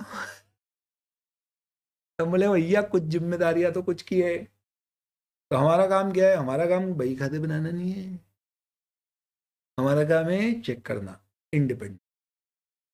कई बार ऐसा भी होता है कुछ कंपनी चार्टर्ड अकाउंटेंट को अपॉइंट करती है अकाउंट बनाने के लिए, उस केस में भी ऑडिटर अलग से अपॉइंट करना पड़ेगा जो आके चेक करेगा। क्यों? क्योंकि हम चाहेंगे कि एक इंडिपेंडेंट व्यक्ति चेक करके बताए। सबसे चेक होना चाहिए ना भाई, पेपर आप दे दो और आप बोलो मैं खुद ही चेक कर दूं, नहीं, इंस्टीट्यूट चेक कराएगा। हमने बोला अरे हम पेपर देके हम खुद चेक करके दे देते, इंस्टीट्यूट बोलेगा नहीं हम एक स्वतंत्र आदमी से चेक करवाएंगे।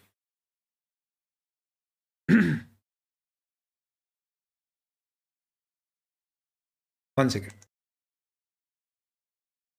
तो सिस्टम ऐसा है कि पहले फाइनेंशियल स्टेटमेंट बनते हैं पूरे, फिर आपको दिए जाते हैं, फिर आप उन फाइनेंशियल स्टेटमेंट को चेक करते हो रिकॉर्ड से और फिर आप अपने ओपिनियन बनाते हो और ओपिनियन बनती है एक रिपोर्ट के फॉर्म में। रिपोर्ट बहुत लंबी चौड़ी होती है, उसमें मेन मुद्दे की बात यह आती है कि जो फाइनेंशियल स्टेटमेंट में बताया गया है बैलेंस शीट में, P&L में, कैश फ्लो में, नोट्स में, वो सही है या, और अगर कुछ गलत है तो ऑडिटर बता देता है। सिंपल।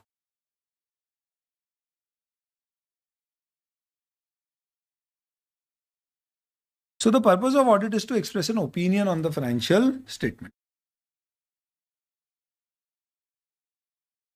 Sorry.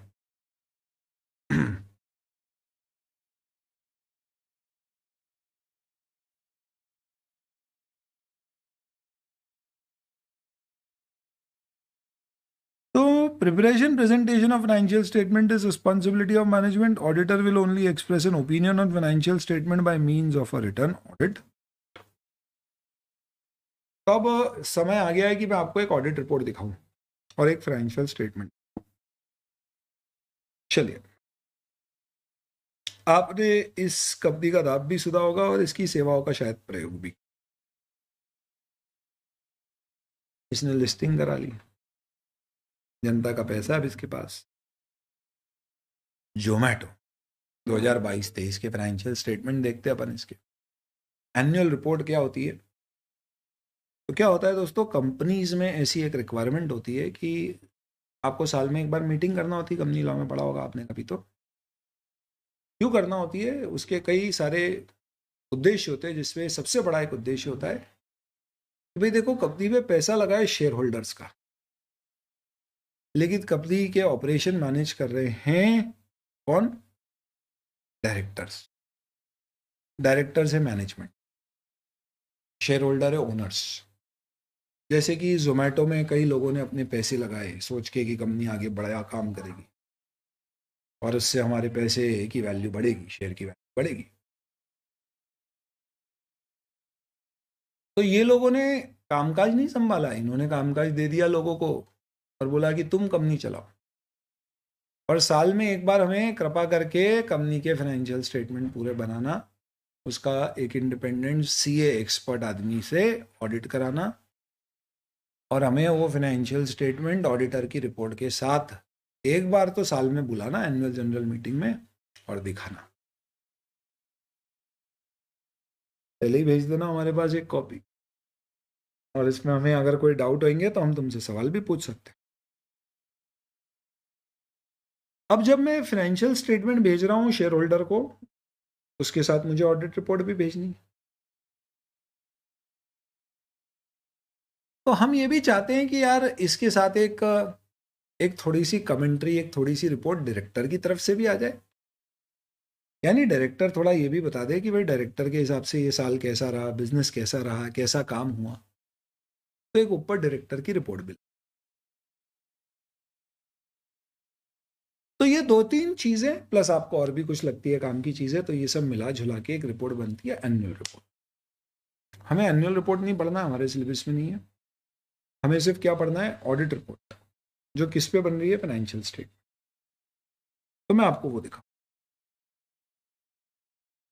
तो हम आ जाते हैं सिर्फ फाइनेंशियल स्टेटमेंट वाले मुद्दे। एडवांस अकाउंट्स में आपने देखा होगा कि अगर आपकी सब्सिडरी या जेवी या एसोसिएट है तो आपको फाइनेंशियल स्टेटमेंट 2 बनाना है। एक खुद के, जिसमें आपने जो सब्सिडरी के शेयर खरीदे उसको सिर्फ इन्वेस्टमेंट इन सब्सिडरी दिखाना है, और एक ग्रुप के कंबाइन करके जिसे कंसोलिडेटेड फाइनेंशियल स्टेटमेंट। आप देखेंगे इनके 2 फाइनेंशियल स्टेटमेंट, दोनों की अलग अलग audit report. Stand alone audit report 252 page पे, stand alone financial statement 264 page. Financial statement तो आप समझते ही हो, बैलेंस शीट। तो ये आपकी स्टैंड अलोन बैलेंस शीट है 31 मार्च 2023 की। और ये जो बैलेंस शीट का फॉर्मेट है, ये आपको, जो आप लोग फॉर्मेट इंटर में देखते हो उससे अलग है। आपके फॉर्मेट में पहले क्या आता है, अपन जो फॉर्मेट बनाते हैं उसमें पहले आता है इक्विटी एंड लायबिलिटी। यहाँ पे पहले एसेट्स आता है, क्योंकि ये लोग इंडेस से बनाते हैं। इंटर में अपन एएस पढ़ते हैं, एएस के और इंडेस के फॉर्मेट अलग अलग है, ठीक है, जो भी है। इन्होंने बताया भाई इन मिलियंस हमने बनाई है बैलेंस शीट, और ये हमारी बैलेंस।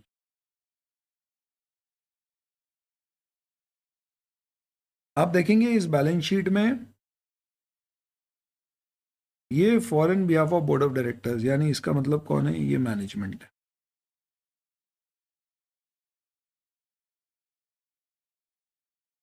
मैनेजमेंट में कौन लोग आते हैं, कंपनी का मैनेजिंग डायरेक्टर, तो बोर्ड ऑफ डायरेक्टर इन लोगों ने साइन किए, सीएफओ कंपनी का, कंपनी सेक्रेटरी, इन सब। और आप देखो इसमें ऑडिटर की भी साइन है। As per our report on even date attached, ये ऑडिटर है, डेलॉइट साम सुना होगा आपने, सीएफओ। इसका फर्म का रजिस्ट्रेशन नंबर सीएफआर में, ये इसके पार्टनर है जिसने। तो इसका मतलब कि ये बैलेंस शीट का हमने ऑडिट किया है, पर हमारी ऑडिट रिपोर्ट आप देख लीजिए साथ में अटैच की। तो कहाँ है भाई ऑडिट रिपोर्ट, बताइए जरा। हम भी तो देखिए ऑडिटर ने क्या रिपोर्ट बनाई है। अरे आ जाओ, अभी दिखाते थे। तो जोमेटो की ऑडिट रिपोर्ट आपको देखने को मिलेगी, आइए देखो, हेडिंग ही दी हुई है इंडिपेंडेंट ऑडिटर्स रिपोर्ट, क्योंकि हम इंडिपेंडेंट थे, स्वतंत्र थे। और इस रिपोर्ट में हम ओपिनियन देते हैं। ओपिनियन पैराग्राफ में ये एक इंट्रोडक्टरी पैराग्राफ है, ये पूरा तुम्हारे सिलेबस में है। फाइनल में तुम इतना पढ़ लोगे कि ये इतनी बड़ी रिपोर्ट तुम खुद बना पाओगे। ये ऑडिट रिपोर्ट चल रही इतनी बड़ी, सर? हाँ। ये भी चल रही, अभी भी चल रही, हाँ। ये यहाँ खत्म हुई है रिपोर्ट 263 पेज पे, शुरू कहाँ हुई थी देख लो।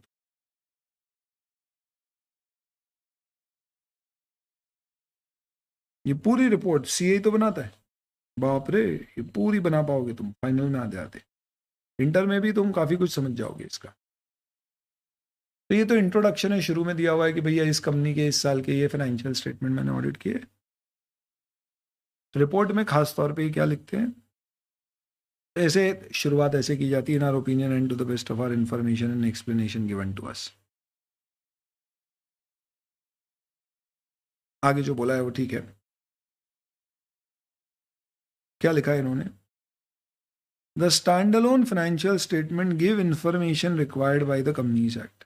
तो क्योंकि जोमेटो एक कंपनी है और इसके फाइनेंशियल स्टेटमेंट्स कैसे बनाना है ये 2 जगह बताया गया, एक कंपनीज एक्ट में और एक अकाउंटिंग स्टैंडर्ड इंडेस में। इन्होंने बोला है कि as per companies act in the manner so required and gives a true and fair view in conformity with Indian accounting standards and other accounting principles generally accepted in India. मुद्दे की बात इसमें basically इन्होंने क्या दिया है कि stand alone financial statement, ये एक फ्रेज यूज किया जाता है ऑडिट में, ट्रू एंड फेयर व्यू देते। ये इसने दे दिया, इसका मतलब अब आप समझ जाइए कि जो जोमेटो के फाइनेंशियल स्टेटमेंट है वो ऑडिटर के हिसाब से सही है। इसमें हाँ अगर कभी ऑडिटर को लगता है कि ये फाइनेंशियल स्टेटमेंट सही नहीं है तो ऑडिटर मैनेजमेंट को बोलेगा, भैया सुनो तुम्हारे फाइनेंशियल स्टेटमेंट में गड़बड़ है।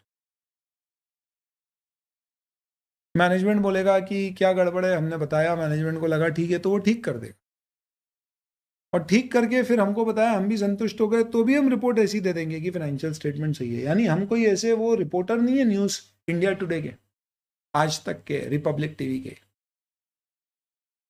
जिस कंपनी का हमने ऑडिट किया उसमें गलती मिली तो हमने मालूम पड़ा कि इंस्टाग्राम पे रील डाल दी, देखिए इस कंपनी में हो रहा है फ्रॉड और हमने किया है सबसे पहले डिटेक्ट। अपन को ऐसा नहीं करना है, मैनेजमेंट को बताओ, मैनेजमेंट बोला अच्छा गलती हो गई, सही कर देते, सही कर दे, कोई दिक्कत नहीं। ये कहानी मत बताना गलती थी हमने सही किया, कोई जरूरत नहीं। नहीं करे सही तो आपको रिपोर्ट में लिखना पड़ता है, ऐसी भी रिपोर्ट अपन देखेंगे और उसमें बोलना पड़ेगा आपको, भैया फाइनेंशियल स्टेटमेंट सही नहीं है या फाइनेंशियल स्टेटमेंट सही है एक्सेप्ट उसमें ये 2 चीजें 3 चीजें सही नहीं है। तो ऐसे आपको ओपिनियन कायम करना है, अपनी राय कायम करना। तो ऑडिट का उद्देश्य क्या होता है? ओपिनियन कायम करना। किसके ऊपर? फाइनेंशियल स्टेटमेंट के ऊपर। फाइनेंशियल स्टेटमेंट बनाने की जिम्मेदारी किसकी है? वो मैनेजमेंट की। हमारा काम सिर्फ क्या है? ओपिनियन देना।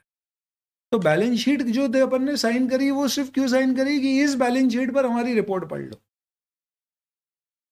और मैनेजमेंट ने क्यों साइन करी? क्योंकि उसी ने बैलेंस शीट बनाई है, और हमने बैलेंस शीट बनाई नहीं, हमने सिर्फ उसे चेक की। तो चेक करते समय ऑडिटर क्या क्या चीजें चेक करता है? An auditor to check financial statement are not misleading for anybody. इसके लिए वो इन चीजों को इंश्योर करता है। सबसे पहले जब वो फाइनेंशियल स्टेटमेंट चेक करेगा तो वो क्या चेक करेगा कि क्या खाते जो बनाए गए हैं दे आर मेड एज पर entries in the books of account. आ रहा भाई, समझ में आ रहा है? चल रहा है बढ़िया, कोई दिक्कत तो नहीं, कोई टेंशन तो नहीं, कोई लोड तो नहीं, कुछ पूछना तो नहीं है? कुछ भी पूछना है तो पूछो बच्चों। तो सबसे पहले हम पूछेंगे कि भैया जो फाइनेंशियल स्टेटमेंट तुमने बनाया वो बुक्स ऑफ अकाउंट्स के अनुसार है या नहीं? क्या मतलब बुक्स ऑफ अकाउंट्स के अनुसार? आ जाओ जोमेटो के फाइनेंशियल स्टेटमेंट खोल डालते हैं। तो मैं आपके सामने, चलो जोमेटो की बात हुई है तो अब अपन ऐसे थोड़ी चर्चा करते हैं, डिस्कशन करते। मैंने जोमेटो का प्रॉफिट एंड लॉस खोल दिया है, आप ऑडिटर हो, जोमेटो ने आपको ये P&L बना के दिया है जिसका अब आप क्या करने वाले हो? ऑडिट करना। सबसे पहले आपने देखा, चलो रेवेन्यू से शुरू करते हैं। आपने देखा 47,000 मिलियंस का रेवेन्यू है, यानी 4,707 करोड़ का रेवेन्यू, 4,700 करोड़ का कंपनी का रेवेन्यू। ओ तेरी, आप इसको चेक कर रहे हो एज एन ऑडिटर, वेरीफाई कर रहे हो सही है या नहीं। इसमें नोट दिया गया, नोट 20, जिसमें इसके बारे में कुछ ब्रेकअप दिया हुआ होगा। देखते हैं भाई, नोट 20 मिल जाए तो क्या है उसमें, मिलेगा क्यों नहीं, बिल्कुल मिलेगा।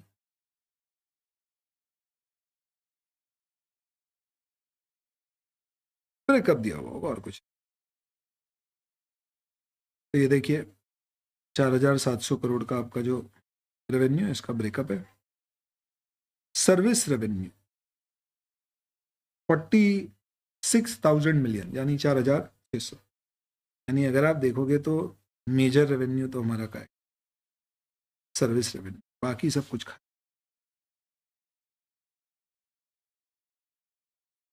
अब ये सर्विस रेवेन्यू कहाँ से आया? तो इस पे नोट 34, चलो नोट 34 देख लेते हैं। ये पूरा फाइनेंशियल स्टेटमेंट बना बनाया मिला है तुमको, तुमने कुछ नहीं बनाया है। अपन नोट 34 पे जा रहे भाई।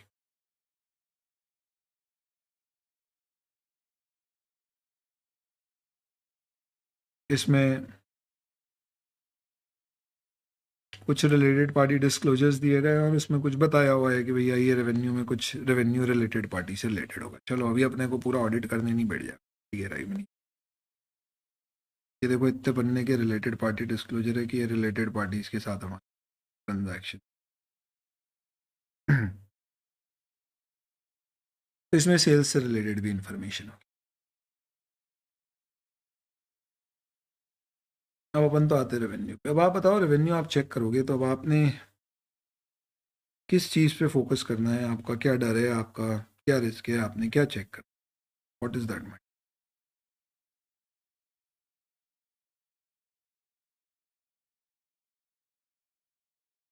तो आप चेक कर रहे हो कि यार ये रेवेन्यू 4649.5 करोड़ का सही है या नहीं है। इसे वेरीफाई करोगे आप। इसके लिए आप क्या करोगे, सबसे पहले ये तो बैलेंस शीट है, इनके खाते बनते होंगे, समझते हो, टैली सुना होगा तुमने, ऐसा कोई अकाउंटिंग सॉफ्टवेयर होगा जिसमें आप जाके चेक कर सकते हो कि किस दिन कितना रेवेन्यू कमाया, किस कस्टमर से कितना रेवेन्यू आया, पूरी डिटेल आपको वहां पर मिलेगी। तो सबसे पहले आप ये 46495 को किससे क्रॉस चेक करोगे, फर्स्ट बुक्स ऑफ अकाउंट, जिसका मतलब है बेसिकली आप इससे रिलेटेड इसके लेजर देखोगे, जर्नल्स देखोगे और वेरीफाई करोगे कि भैया वहां से ये अमाउंट सही आ रहा है या नहीं आ रहा है। अब मुझे सीधी सी एक बात बताओ, रेवेन्यू 4,400-700 करोड़ दिया है, तुमने देख लिया टैली, सपोज ये यूज कर रहे हैं, टैली में इतने का आपको लेजर दिखा और पूरा टोटल बराबर आ रहा है, तो क्या तुम मान लोगे सही है? नहीं। फिर तुम चेक करोगे कि जो सेल्स बुक करी है उसके पीछे कोई डॉक्यूमेंट होगा, कोई रिकॉर्ड होगा, जिससे इसको क्रॉस चेक करोगे। तो फिर आप एंट्री जो बुक्स ऑफ अकाउंट्स में की गई है उसको किससे चेक करोगे, whether they are supported by sufficient and appropriate evidence. तो बुक्स में लेजर में एंट्री करी गई है, इसका मतलब बुक्स ऑफ अकाउंट मतलब आपने लेजर चेक किया, जर्नल चेक करी, उसके बाद वो लेजर और जर्नल के पीछे क्या होंगे, आपके वाउचर्स होंगे, जिससे कि आप ये इस्टेब्लिश कर पाओगे कि हाँ ये रेवेन्यू तो मे भी आपकी सेल्स के वाउचर हो। खर्चों में ज़्यादा इंटरेस्टिंग होगा, जैसे एम्प्लॉय की सैलरी है तो सैलरी आप क्रॉस चेक करोगे तो देखा बुक्स में इतनी सैलरी है, तो फिर आप देखोगे ये सैलरी पे करी तो उनके बैंक के खाते में गई होगी, हो सकता है कोई सैलरी स्लिप उनसे साइन करवाई हो, तो उससे क्रॉस चेक करें। अब इसमें ऐसा भी हो सकता है कि कोई चीज़ ओमिट कर दी गई हो, तो चेक करते समय ख्याल रखना इस चीज़ का कि ऐसा तो नहीं है कि कंपनी ने कोई चीज़ स्किप कर दी, ओमिट कर दी, गायब कर दी। हो सकता है टैक्स बचाने के चक्कर में कुछ रेवेन्यू बुक नहीं किया, हो सकता है 31 मार्च का रेवेन्यू बुक करने से रह गया हो, वो भी चेक करना है आपको। साथ ही साथ में ये देखना है कि इन्फॉर्मेशन एकदम क्लियर और अनएम्बिगुअस, इसका मतलब क्या है, एकदम साफ साफ प्रेजेंट किया गया है। जैसे कि जोमेटो के फाइनेंशियल स्टेटमेंट आप देख रहे हो, एकदम साफ सुथरे बनाए, कोई ऐसा हैंकी पैंकी कुछ भी नहीं है कि देख के ऐसा कुछ समझ नहीं आ रहा है, एकदम clear. Stand alone consolidated, stand alone के अंतर्गत balance sheet, P and L में रेवेन्यू, रेवेन्यू के अंतर्गत सारे रेवेन्यू के अच्छे से बाइफर्केशन, तो एकदम क्लियर है। क्लासिफिकेशन सही है खातों का, डिस्क्रिप्शन सही है, डिस्क्लोजर सही है। और सही का मतलब क्या है, सब कुछ एज पर अकाउंटिंग स्टैंडर्ड। तो वापस से जाते हैं अपन जोमेटो के फाइनेंशियल स्टेटमेंट में, क्लासिफिकेशन में, लेट्स से डिस्क्लोजर में, लेट्स से बैलेंस शीट में, पी एंड एल में ले जाता हूँ। तो आप देखिए non current assets, current assets, भैया देखिए इन्वेंट्री सही है, इन्वेंट्री करंट में आ रही है। Property plant equipment non current में आना चाहिए, सही आ रहा है। राइट ऑफ यूज यानी लीज एसेट होते हैं। तो ये क्लासिफिकेशन है कि भैया सही तरह से क्लासिफाई किया है या नहीं, प्रेजेंट किया है या नहीं। डिस्क्राइब डिस्क्लोजर, जो रिलेटेड पार्टी का डिस्क्लोजर है वो सही है नहीं, ये चेक किया आपने। ओवरऑल स्टेटमेंट ऑफ अकाउंट क्या, ट्रू एंड फेयर पिक्चर जो एक्चुअल में हुआ है उसका। और आप मुझे बताओ, जब ऐसी रिपोर्ट बनेगी और यूजर पढ़ेंगे तो उसे क्या होएगा, एक आश्वासन मिलेगा, ठंडक, चलो मान सकते हैं क्या इन्होंने जो बताया वो सही है, यानी कि जोमेटो के फाइनेंशियल स्टेटमेंट विश्वसनीय। तो अश्योरेंस का मतलब क्या है, कॉन्फिडेंस, विश्वास, किसका, of users of financial state, जो यूजर्स है। तो इनकम टैक्स के पास जाएंगे, बोलेंगे चलो ऑडिट हुआ है मतलब सही, हो सकता है गड़बड़ निकले, अपन उस पर आएंगे अभी आगे। शेयर होल्डर के पास गए, बोला ऑडिट हुआ है तो चलो सही हो। इससे यूजर का कॉन्फिडेंस बढ़ता, फाइनेंशियल स्टेटमेंट की क्रेडिबिलिटी बढ़ती। तो अगर आपसे पूछा जाए कि फाइनेंशियल स्टेटमेंट में ऑडिटर को चेक करना है तो वो क्या चेक करेगा, तो ये आपके स्टेप्स है। सबसे पहले उसे क्या देखना है कि फाइनेंशियल स्टेटमेंट में जो भी चीजें आ रही है वो क्या होना चाहिए, as per books, supported by sufficient appropriate evidences. Sufficient appropriate का मतलब क्या होता है, सब आगे डिटेल में हो रहा है। एंड देन कुछ उसमें ओमिट नहीं हुआ है, क्लियरली प्रेजेंटेड है, प्रॉपर क्लासिफिकेशन, डिस्क्लोजर, डिस्क्रिप्शन, ये सब ढंग से दिए गए हैं। ऐसे कई कंपनियां क्या करती है, बदमाशी करती है कंफ्यूज करने की। सेल्स शब्द को कुछ इस तरह से बता दिया कि भाई क्लियर नहीं हो रहा है। जोमेटो ने साफ साफ बताया भैया sales from service, sales from sale of goods, platform fees, royalty fees, ये सब हमको मिलती है, सब प्रॉपर बता दी, प्रॉपर चाहिए, डिस्क्लोज्ड है एज पर अकाउंटिंग स्टैंडर्ड, क्योंकि वही बताते हैं कि क्या करोगे तो प्रॉपर माना जाएगा। और overall true and fair view आ रहा है। ये होने से हम ऑडिट कर पाए। तो इंस्टीट्यूट बोलता है कि यार ऑडिट करने के लिए, समझने के लिए, बोलने के लिए कि यार ऑडिट हुआ है, सही से हुआ है, एक ऑडिटर के पास कई सारी चीज़ों का ज्ञान होना चाहिए। तो रिलेशनशिप विद अदर डिसिप्लिन का मतलब है auditing requires sound understanding of, an auditor should have good understanding of accounting। तो ऑब्वियस सी बात है, उस पर तो एक्सपर्टीज होना चाहिए कि आपसे बेहतर अकाउंटिंग कोई नहीं जाता, अकाउंटिंग स्टैंडर्ड का पूरा नॉलेज होना चाहिए। तो इसमें तो आपकी एक्सपर्टीज चाहिए, पर आपको लॉ का भी ज्ञान हो। अरे सर लॉ मतलब सारे नहीं, एटलीस्ट वो लॉ जो बिजनेस लॉज, टैक्सेशन लॉज हैं, जो डायरेक्टली बिजनेस का, तो पूरा ज्ञान नहीं होगा। You will not be an expert, but you should have good knowledge of at least ones which are affecting. In fact क्या हमें इकोनॉमिक्स का भी ज्ञान होना चाहिए? आप देखिए दोस्तों, ऐसे आपके सामने एक सवाल रख रहा हूं, जवाब के लिए रुका हूं, आप बताना। जोमेटो के P&L में आप देखो 2022 में कंपनी ने ऑलमोस्ट 1100 करोड़ का लॉस किया, और फाइनेंशियल ईयर 23 में कंपनी ने 1100 करोड़ के लॉस से 11 करोड़ के प्रॉफिट में कन्वर्ट। अभी आपने बैलेंस शीट P&L बस देखी, अब ऑडिट शुरू करोगे, आपने देखा ओ माय गॉड कितना बड़ा चेंज है। जब सेल्स कंपनी की बेहतर हुई है, no doubt about it, but ऐसा नहीं है कि 2, 5, 10 गुना बन गई। फिर आप देखो 1100 करोड़ के लॉस से 11 करोड़ का प्रॉफिट। आपकी जनरल नॉलेज, अंडरस्टैंडिंग, अगर आपने जोमेटो वगैरह यूज किया है ऑफ लेट, क्या लगता है आपको? मैं नहीं बोल रहा इसके बेसिस पे आप ओपिनियन देना सब सही है नहीं, but prima facie first look में क्या लगता है? क्या ये विश्वसनीय लग रहा है या कोई बड़ी गड़बड़?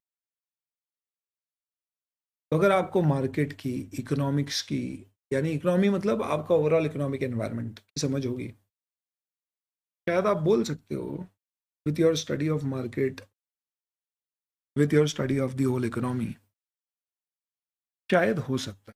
क्यों?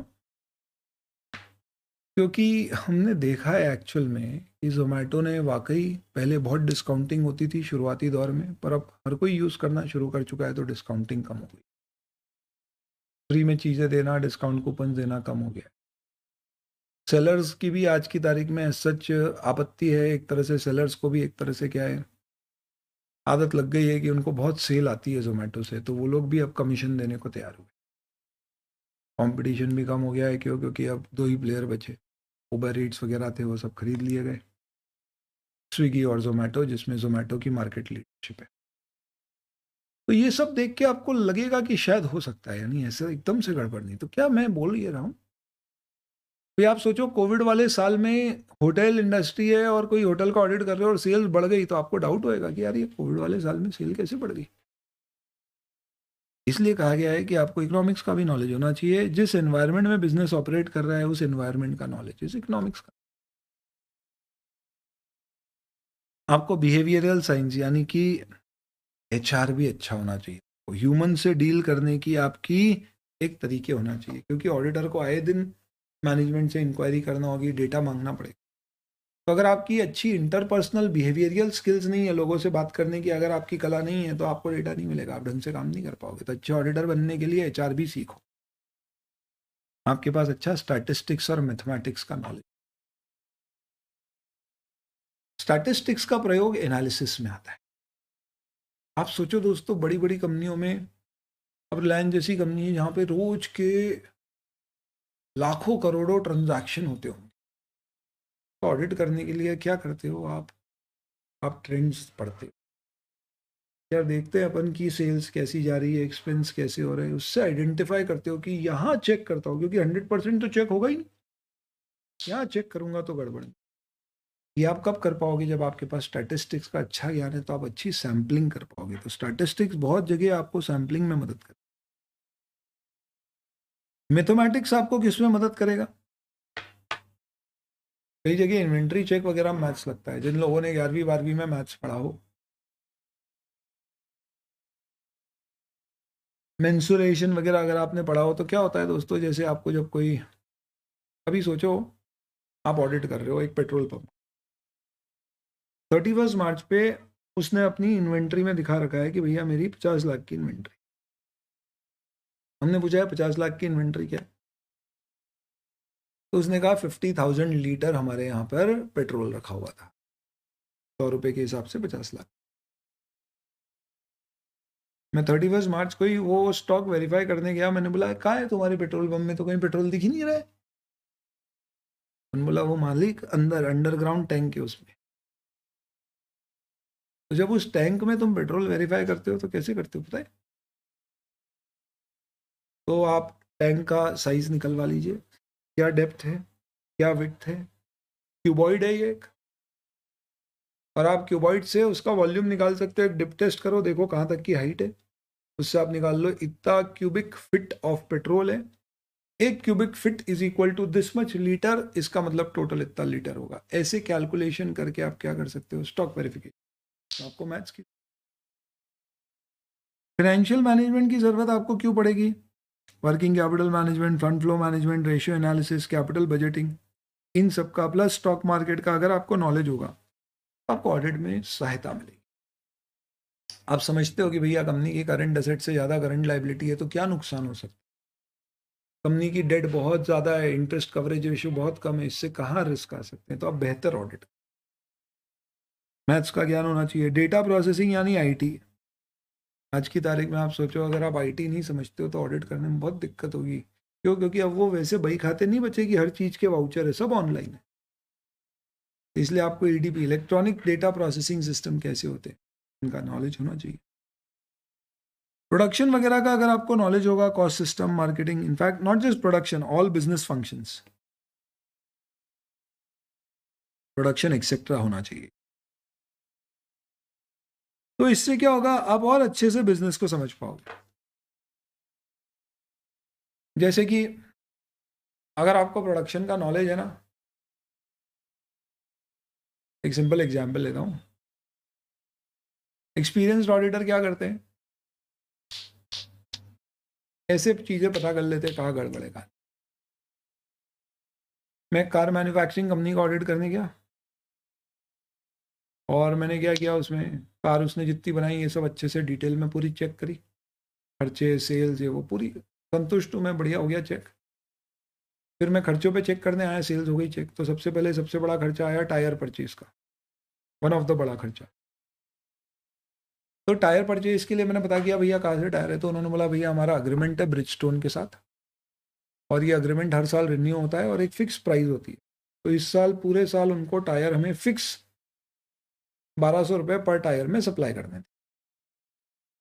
बोला बहुत बढ़िया। इस साल कितनी कार मैन्युफैक्चर हुई है, मैंने निकाला, इंटू 5 किया, इतने टायर मेरे यूज़ होना चाहिए। उसमें ओपनिंग क्लोजिंग स्टॉक का एडजस्टमेंट किया, टोटल टायर्स परचेज आना चाहिए थे, इंटू 1200 किया, परचेज मैच होना चाहिए थी, नहीं हुई, मतलब कुछ गड़बड़ है। तो मैं ये क्यों कर पाया? क्योंकि मुझे इनपुट आउटपुट रेशियो समझ में आता है। ये तो कॉमन सेंस है। और अगर आप इनपुट आउटपुट रेशियो इस तरह से अच्छे से समझोगे तो आप सोचो क्रूड ऑयल से डीजल पेट्रोल बन रहा है, तो आप एक चीज़ वेरीफाई कर ली तो दूसरी बहुत आसानी से कर पाओ। तो इसे कहते हैं relationship of auditing with other discipline. अब मैं आपको एक बात बता, ये वो थ्योरी चीज़ है जो बच्चे नॉर्मली छोड़ ही देते हैं। अरे थ्योरी है, क्या पढ़ेंगे, कैसे याद रहेगा? नहीं, एग्जाम्पल से सब रहेगा। आपको लगे तो जो मैं एग्जाम्पल बोल रहा हूँ साइड साइड में नोट कर लेना, एटलीस्ट जहाँ पे मैं इंपॉर्टेंट मार्क कराऊंगा ना उनमें तो आप एग्जाम्पल नोट ही कर लेना। तो इसलिए मैंने आपको क्या बोला, जैसे डेटा प्रोसेसिंग, तो आप क्या करोगे, अमेजोन का अगर ऑडिट करोगे तो आपको ऑब्वियस सी बात है कि ऑनलाइन सेल्स का पूरा समझ होना चाहिए कैसे होती है। प्रोडक्शन का आप ऑडिट कर रहे हो तो लेट्स से फॉर एग्जांपल आप को अगर अच्छा नॉलेज हुआ प्रोडक्शन का तो ऑयल टू पेट्रोल डीजल का आप वेरिफिकेशन कर सकते हो, इनपुट आउटपुट रेशियो का नॉलेज।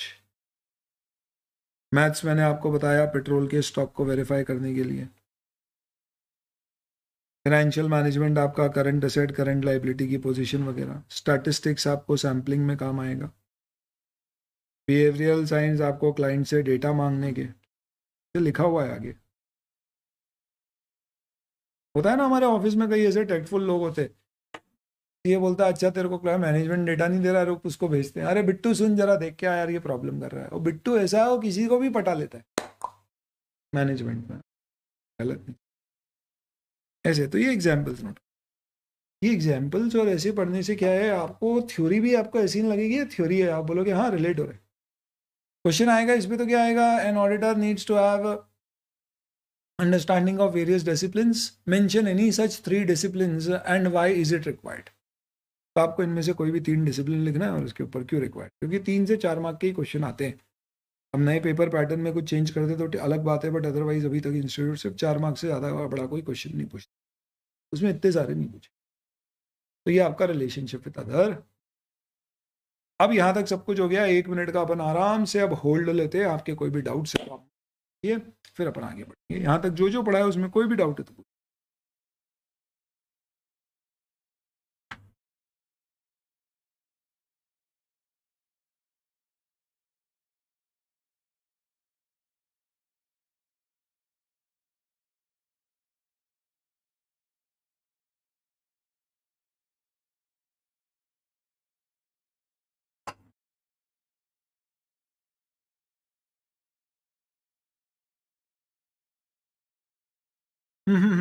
बुक में जो रेड पेन से मार्क कर रहे हो इंपॉर्टेंट है, अंडरलाइन करना नहीं। इंपॉर्टेंट जब होगा मैं स्टार मार्क कर,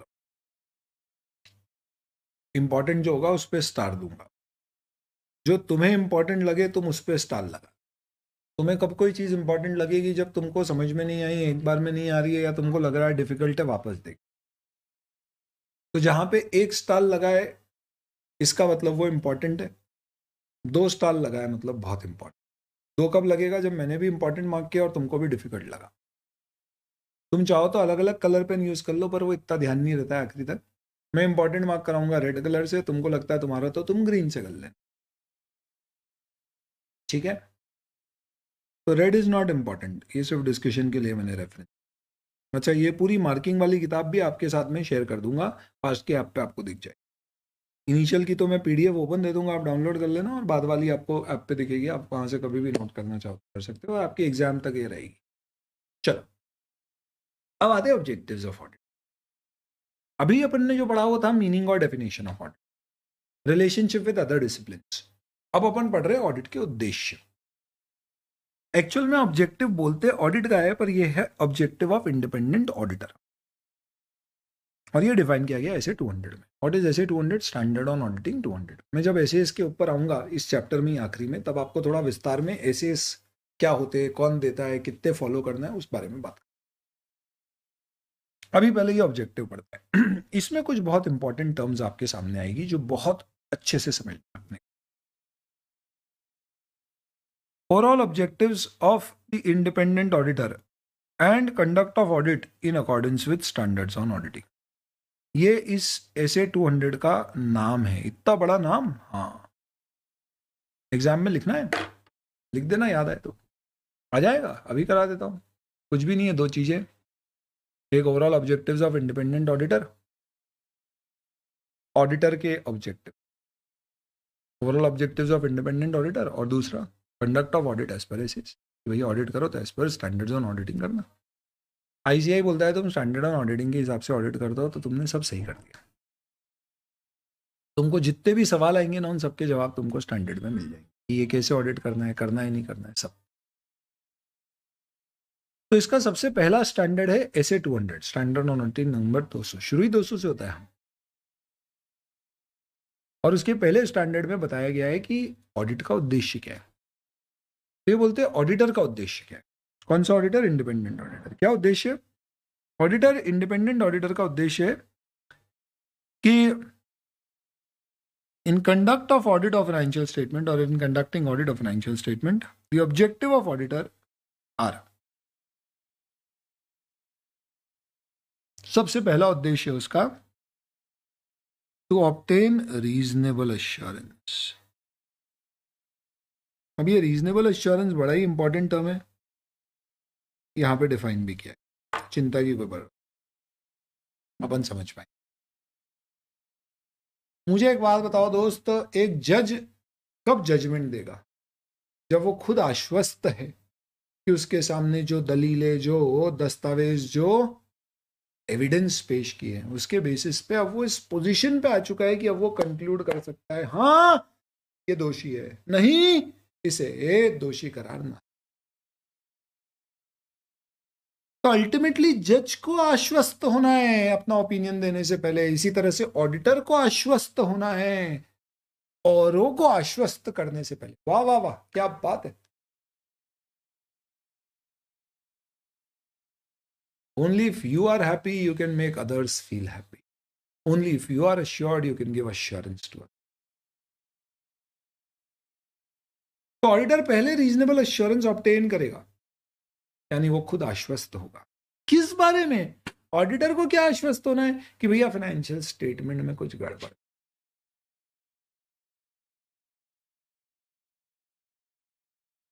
सर उदास क्यों ऐसे? क्योंकि गड़बड़ हुई, और अगर मैंने लोगों को बोल दिया सब सही है और निकला गड़बड़, तो समझ रहे हो भैया फिर मेरा क्या होगा? क्या होगा? अरे बैन कर देंगे, तुम बैन कर देंगे मतलब बहुत होता है।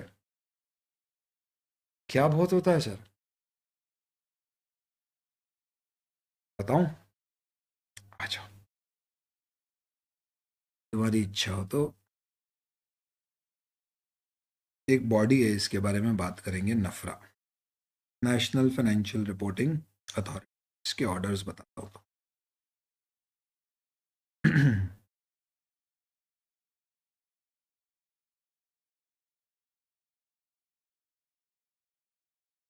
अलग अलग ऑर्डर्स है इसके।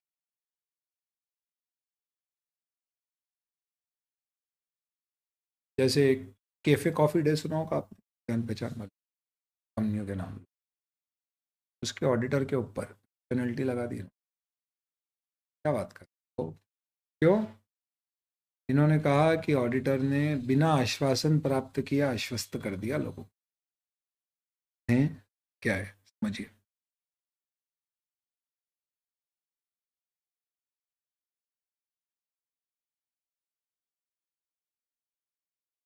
तो इन्होंने बोला कि एक कंपनी है मैन इंडस्ट्रीज, MIIL,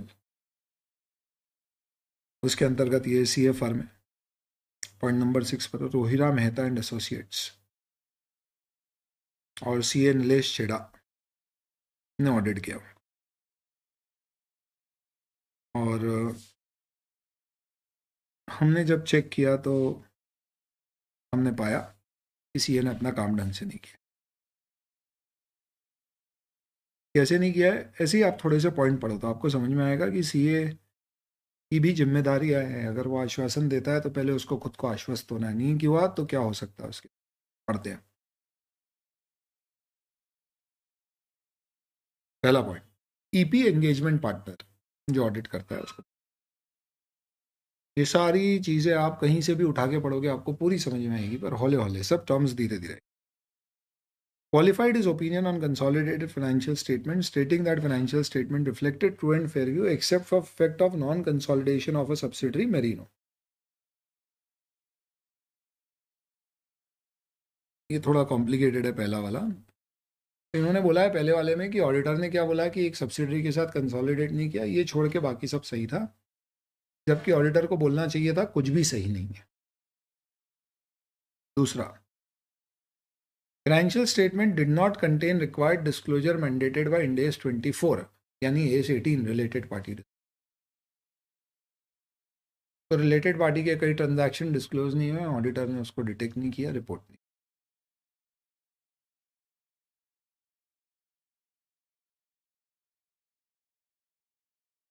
देन ई पॉइंट पढ़ो, आपको जो समझ में आएंगे अभी वो पढ़ो। Engagement partner fail to demonstrate sufficiency and appropriateness of audit work. ये फ्रेज बहुत बार आएगा, सफिशिएंट अप्रोप्रिएट, देखेंगे। एंगेजमेंट पार्टनर यानी वो जो ऑडिट कर रहा था सीए, वो ये बता नहीं पाया, डेमोन्स्ट्रेट नहीं कर पाया, तो जब उसके अगेंस्ट इंक्वायरी बैठी और नेशनल फाइनेंशियल रिपोर्टिंग अथॉरिटी ने उससे सवाल पूछे, क्या अथॉरिटी है सब, कि भैया तूने इस कंपनी में ये चीज़ क्यों नहीं बताई लोगों को कि इस कंपनी में ये गड़बड़ है। तो उसने बताया मैंने ये चेक किया, मुझे गड़बड़ नहीं मिली ऐसा। तो उसने बोला है कि he failed to demonstrate sufficient and appropriateness of audit work in virtually every critical building block of audit of financial statement. Audit strategy, audit planning, analytical procedures, materiality, risk identification, understanding of entity. यानी उसने पूरे audit में ये जो चीज़ें करना होती है ये कुछ ढंग से नहीं किया। इस कारण से हम नीलेश चेड़ा के ऊपर 5 लाख रुपए की पेनल्टी लगा रहे हैं और 5 साल तक उसके ऊपर प्रतिबंध लगा रहे हैं कि वो किसी कंपनी का ऑडिट, और फिर आगे में पूरी डिटेल, मतलब समझो आप, ऑडिटर ऐसा नहीं है कि मैंने अपॉइंट किया या आपने मुझे ऑडिटर अपॉइंट किया और मैंने बोला अच्छा चलो ये रिपोर्ट साइन करके दे दी। भैया वो मुझे चेक करना है हर चीज़ के ऊपर, नहीं तो मेरे ऊपर तलवार लटक जाएगी। तो मुझे क्या चाहिए, सबसे पहले रीजनेबल एश्योरेंस, क्या कि financial statement as a whole overall basis पे are free from material misstatement. देखो एक चीज़ समझो, जोमेटो जैसी कंपनी में भी अगर आपने कोई गलती मिली आपको 5,000 रुपए की, तो आप उसे कोई नहीं ध्यान देने वाले। क्यों? क्योंकि आप समझो 11 करोड़ की कंपनी का प्रॉफिट है, 4,000 करोड़ का टर्नओवर है, ऐसी कंपनी में 5 लाख रुपए मटेरियल नहीं होते, अगर इग्नोर करो। अब मटीरियलिटी क्या होती है ये भी पढ़ेंगे, सब समझाएंगे आपको। तो सिर्फ मटीरियल चीज़ों पे कोई गड़बड़ नहीं होना चाहिए। मिसस्टेटमेंट यानी गड़बड़। What is misstatement? Incorrect adequate statement in financial statement, यानी फाइनेंशियल स्टेटमेंट में कुछ गड़बड़ है। ये गड़बड़, फ्रॉड, एरर किसी भी कारण से हो सकती है। तो हमें क्या चाहिए, we want to obtain reasonable assurance, ताकि हम ओपिनियन दे सके फाइनेंशियल स्टेट। और क्या ओपिनियन देना हमें कि भैया financial statement as per companies act, accounting standard, generally accepted accounting principles बने। इन सभी चीज़ों का एक कलेक्टिव शब्द होता है applicable financial reporting framework. Financial statement are prepared in all material respect in accordance with an applicable financial reporting framework. अब ये फाइनेंशियल रिपोर्टिंग फ्रेमवर्क शब्द कई जगह आएगा, तो चलो अब इसके ऊपर ये टर्म नोट कर लेते क्या है।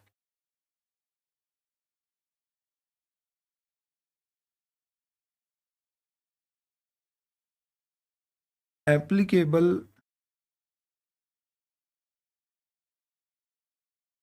फाइनेंशियल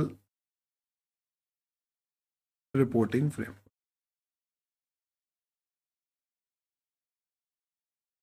मीनिंग क्या है इसका? फाइनेंशियल स्टेटमेंट्स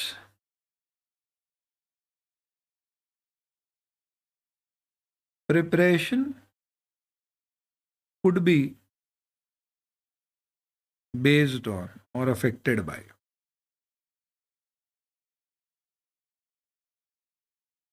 अकाउंटिंग स्टैंडर्ड और इंडेस जो भी आप पे लगते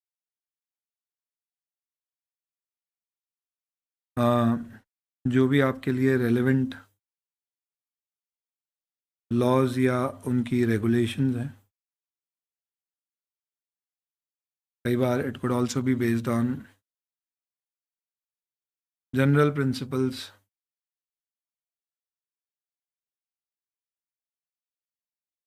जब किसी चीज़ पे अकाउंटिंग स्टैंडर्ड नहीं है या लॉ में कुछ नहीं बोला है, तो आप general accepted principles of accounting use करोगे। कोई मटीरियलिटी, कंजर्वेटिज्म, वो सब तरह की चीज़, इन सब के ऊपर फाइनेंशियल स्टेटमेंट की प्रिपरेशन बेस्ड होती है। These may be different for different entity. कैसे? जैसे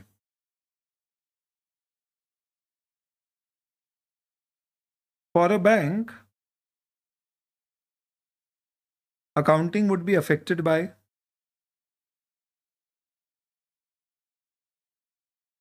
किन चीज़ों से आपकी अकाउंटिंग यानी फाइनेंशियल स्टेटमेंट्स अफेक्ट हो सकती है?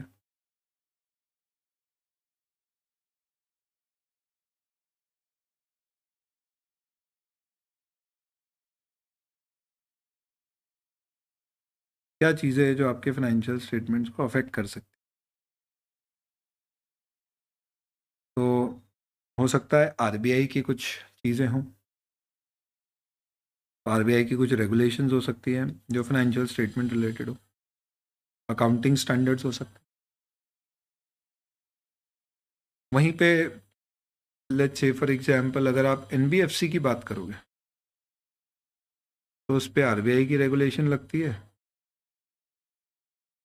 लेकिन उसके ऊपर अकाउंटिंग स्टैंडर्ड की जगह इंडेस भी लग सकता है।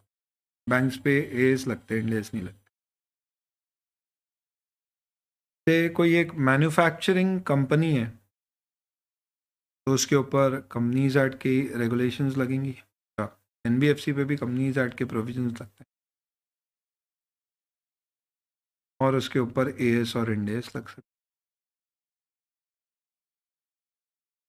आप एक पार्टनरशिप फर्म की बात करोगे तो उसकी अकाउंटिंग मोस्टली एएस से होगी। तो ये जो है ना, इसे collectively applicable financial reporting framework का।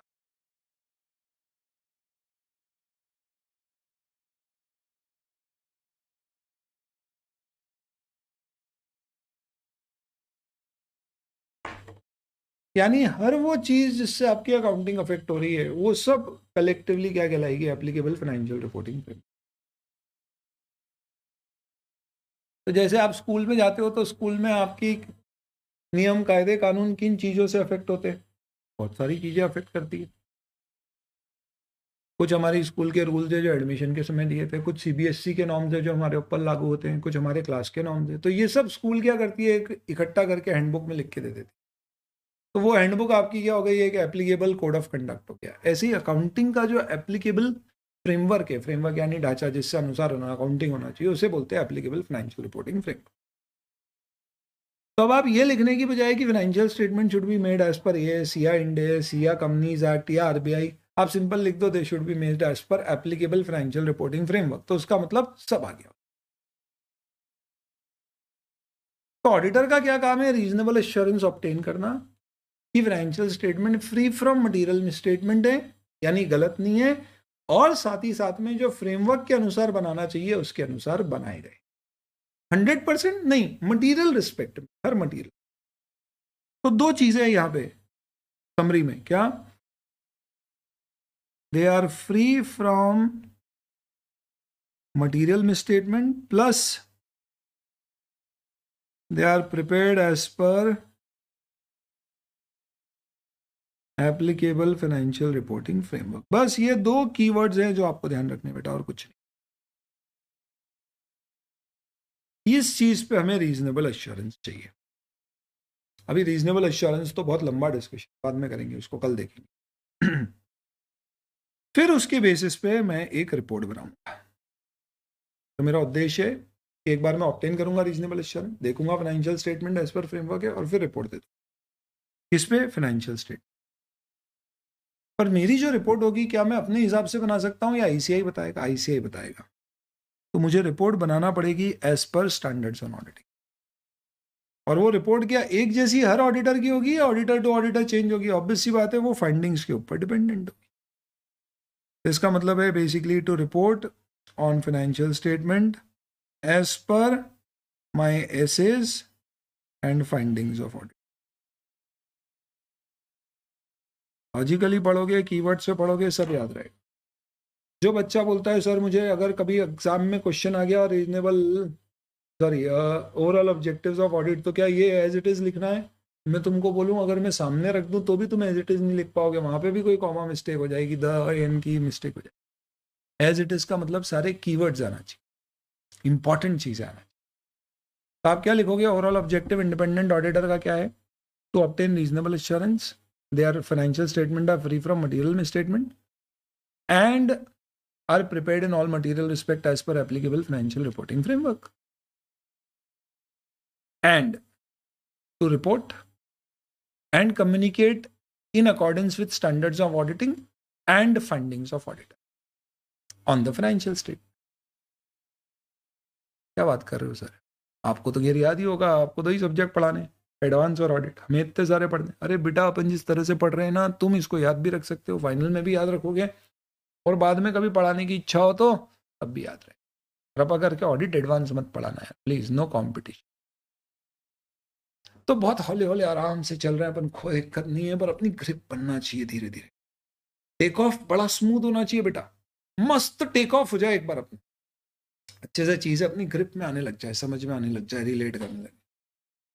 गारंटी है दोस्तों, और बहुत ज्यादा समय नहीं, 10-15 दिन मैक्सिमम, 10 सेशंस के बाद तो तुम खुद उठाना, रिपोर्ट, एनुअल रिपोर्ट्स उठाना, ऑडिट रिपोर्ट उठाना, पढ़ना, और उसमें एक एक टर्म तुमको यूज समझ में आएगी. बुलाना अपने दोस्तों को, बताना, बोले बता इसका, कंपीट कर. सर अपने को नहीं, आप तो बस एग्जाम में बढ़िया मार्क्स दिलवा दो. सब आएगा बेटा, पहले समझ में आएगा, पहले दिल में आएगा, फिर दिमाग में आएगा, तभी तो हो आपके हाथ में. जब इधर और इधर ही नहीं है तो यहाँ कहाँ. चलिए आज के लिए इतना ही. रीजनेबल एश्योरेंस अपना डिस्कशन कल का. ये पीडीएफ मैं आपके साथ टेलीग्राम पे शेयर कर देता हूँ, ये पीडीएफ मैं आपके साथ गूगल ड्राइव पे शेयर कर देता हूँ, वहाँ से डाउनलोड करके रेफर कर सकते हैं. आज का लेक्चर आपको यूट्यूब पर भी अवेलेबल करा दूंगा. फर्स्ट लेक्चर इंट्रोडक्शन, और ये वाला अगर इंट्रोडक्शन मिसिंग है तो वो देख लेना, उसका डिस्क्रिप्शन में लिंक डाल दूंगा, ये वाला देख लीजिएगा. इससे क्या हो जाएगा, basically you will basically have the first few lectures. कल से ऑब्वियसली लेक्चर्स आपके encrypted form. Thank you and let's see you tomorrow.